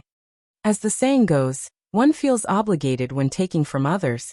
I've taken so much ice jade skincare product from you, and Na Yang, it's only natural to help you handle these matters perfectly. And these tasks were really nothing to Li Yao. Then thank you so much, Sister Yao Yao. When will you have time to discuss this in detail? And Ai Yang hadn't expected Li Yao to agree so quickly. She wasn't prepared for so many things. How about tomorrow? I have to leave the day after. Li Yao thought for a moment. And Ai Yang nodded. Okay, shall we meet at Noble Fragrance at 10 a.m. tomorrow? Sure. That night when she returned home, and Ai Yang devised a very detailed plan, and she didn't fall into a deep sleep until late into the night. The next morning, just after 8, and Ai Yang showed up at Noble Fragrance, spoke with Gulanji about some matters, and by 9:50, was waiting for Li Yao in the private room upstairs. Li Yao came alone, and Ai Yang handed over a detailed plan for Li Yao to look at. After a while, Li Yao looked up at Ai Yang. Her expression changed. Gorgeous, did you write this plan yourself? Aha. And Ai Yang nodded. Li Yao put down the plan and grasped Ai Yang's hand tightly. Gorgeous, can I follow you from now on? Would that be okay? Li Yao's family was very well off. She was a carefree daughter of a wealthy family. Her fiancé Wang Hengyang also came from a good background, but Li Yao was more progressive in her thinking. She didn't want to end up as a housewife after marriage, revolving her life around children and a husband. Li Yao studied medicine, but she hated the smell of the disinfectant in hospitals. After much consideration, the best choice was to sell skincare products. Ice Jade was so effective, and with Ai Yang being someone with vision and talent, she believed that one day Ice Jade would take the world by storm. Ai Yang said with a smile, Sister Yao Yao, stop teasing me, I should be the one following you. Li Yao said very seriously, Gorgeous, I'm not joking, I'm very serious now. I've made up my mind. I want to be an agent for your Ice Jade.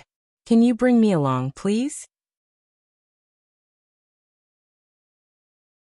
Once she became an agent for Ice Jade, she would be the leader of the skincare industry in Shanghai. Ai Yang had originally intended to use Li Yao to penetrate the market in East China, and she hadn't anticipated Li Yao's desire to be an agent, but this actually saved her a lot of trouble. Sister Yao Yao, are you sure you've thought this through? Li Yao nodded. I have thought it through. Ai Yang smiled and said, well, in that case, Sister Yao Yao, let's go sign a contract. Previously, when Emily's mother, Annie, became an agent for Ice Jade, Ai Yang had drafted a contract. Now all that needed to be done was to update the second party's name on the contract, not needing a new one. Okay. Li Yao stood up with her, then said, but is it really okay to leave like this without buying anything? It's fine, said Ai Yang. Li Yao followed Ai Yang to Jinghua village. Recently, Mo Qishan had brought back a printer from abroad, so there was no need to go outside for printing the contract. It could be done right at home. While Ai Yang printed the contract, Li Yao admired the small courtyard of the Ai family. The roses on the wall swayed in the wind and greatly appealed to Li Yao's girlish heart. Oh my God! Isn't this too beautiful? Looking at the beautiful scenery in front of her, Li Yao even considered building a house in the countryside. Oh my God! Isn't this too beautiful? A sharp and strange voice echoed through the air. Li Yao looked around, frowning slightly. Who? Who's imitating me? Who's imitating me? The voice seemed to be right by her ear, yet there was no one to be found. Li Yao grew somewhat nervous. Who are you? Who are you? If you find any errors, ads pop up, ads redirect, broken links, non-standard content, etc., please let us know. Report so we can fix it as soon as possible.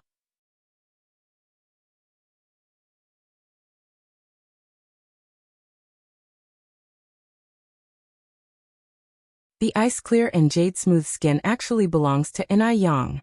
_5. This is just too weird. Li Yao gathered her hands and rubbed her arms. Are you a human or a ghost? Originally, Li Yao thought she would hear the same repeated words, but unexpectedly the other party said, a ghost. Damn it. A ghost. Li Yao was so scared that her face turned pale. Just then, Ai Yang came out of the door with a smile. Duo, stop playing ghost tricks. Come on out. Chirp. Duo flew out from the dense osmanthus tree. Yang. Li Yao said in surprise, gorgeous. Was it this bird talking just now? Ai Yang nodded. Yes, it was. It's so smart. Li Yao reached out and stroked Duoduo's little head. What do you usually feed it? Duoduo squinted its small eyes and nuzzled against Li Yao's palm, its demeanor even meeker than a soft, cuddly kitty by more than a little. Li Yao's girlish heart instantly melted, and she kept saying how cute Duoduo was. Duoduo was a flirtatious bird, familiar with females but with males, no one could even touch it. Of course, Emochishan and Grandpa Du were exceptions. Before long, Duoduo learned to follow Li Yao and started calling Yang gorgeous. Yang gorgeous. Gorgeous. Li Yao laughed and said, Gorgeous, how much for your bird? Oh, buy it. Upon hearing this, Duoduo flew faster than a rabbit, quickly landing on Yang's shoulder and hiding its small head in her long hair, showing its butt to Li Yao. Shoot! Scared the bird to death. Seeing this, Li Yao couldn't help but laugh even more. This bird was just too funny. Yang handed the contract to Li Yao. Sister Yao Yao, see if there's anything that needs to be changed in the contract. Li Yao picked up the pen and signed. No need to change anything, I trust your character. Although she hadn't known Yang for long, Li Yao knew she wasn't that kind of person. Just look at Jiaojiao's attitude to know what kind of person Yang was. Despite Jiaojiao seeming quite approachable usually, she was actually fierce. Not just anyone could become friends with Jiaojiao. None of the descendants of the Du family were weaklings. It proved that Yang was indeed trustworthy. After signing the contract, Li Yao paid a part of the deposit. Once she had things arranged back in Shanghai, Yang would send the ice skin jade complexion via express delivery. Sister Yao Yao, do you want to visit the factory? Yang asked. Sure, Li Yao nodded. Is the factory far from here? Yang said, not far, just behind here. Just behind? Li Yao was a bit surprised. Yang nodded. Come on, I'll take you there. The factory was just behind the family's small courtyard. Because the houses in front were built high, the factory was obscured, invisible from the outside. Before entering, the two of them put on sterile suits. Looking at Yang, Li Yao couldn't help but exclaim, a beauty is a beauty. Even wearing such an unattractive sterile suit you still look good. Inside the factory, Li Yao found that all the machinery was very advanced, and the workers were very dedicated. Everyone was wearing sterile suits, with no safety hazards at all. But the factory seemed a bit small, consisting of only a few rooms, with a little over 30 workers in total. After coming out, Li Yao brought up this issue to Yang. Yang said, actually, I've been considering expanding recently. Ice skin jade complexion was growing increasingly popular, and the current production was barely keeping up with sales. Fortunately, some products were limited edition. Otherwise, there would be nowhere near enough to meet demand. Moreover, sales of ice skin jade complexion were also quite good in M country, and almost every so often, Yang would send a large shipment over. After a while, once the Shanghai market opened up, she estimated there would definitely be more demand than supply, so it was best to make plans early. Li Yao continued. Actually, this time you could consider building a bigger one to save the trouble of expanding later. It's too much hassle. Yang nodded. Yes, you make a good point. Li Yao took off her sterile suit. If you're short on funds, you can tell me. Setting up a factory, buying imported equipment, hiring a factory manager and workers, and procuring skincare ingredients. All of these added up to a significant amount of money. Some imported equipment could cost thousands each. Yang said with a smile. Thank you, but I think it should be enough. After Li Yao left, Yang sat in the courtyard, earnestly pondering this issue, and drafted a design plan. Since she wanted to expand the factory, the facilities had to be improved. If you find any errors, ads pop up, ads redirect, broken links, non-standard content, etc., please let us know report so we can fix it as soon as possible. You're tuning in to the Li Mei's Wuxia Whispers YouTube channel. We're so grateful for your support, and don't forget to subscribe to join us on this incredible journey through captivating stories. Your generosity through donations truly makes a world of difference, as it's the primary source of revenue that allows me to expand and enhance this channel for you. Thank you from the bottom of my heart for being a part of this adventure.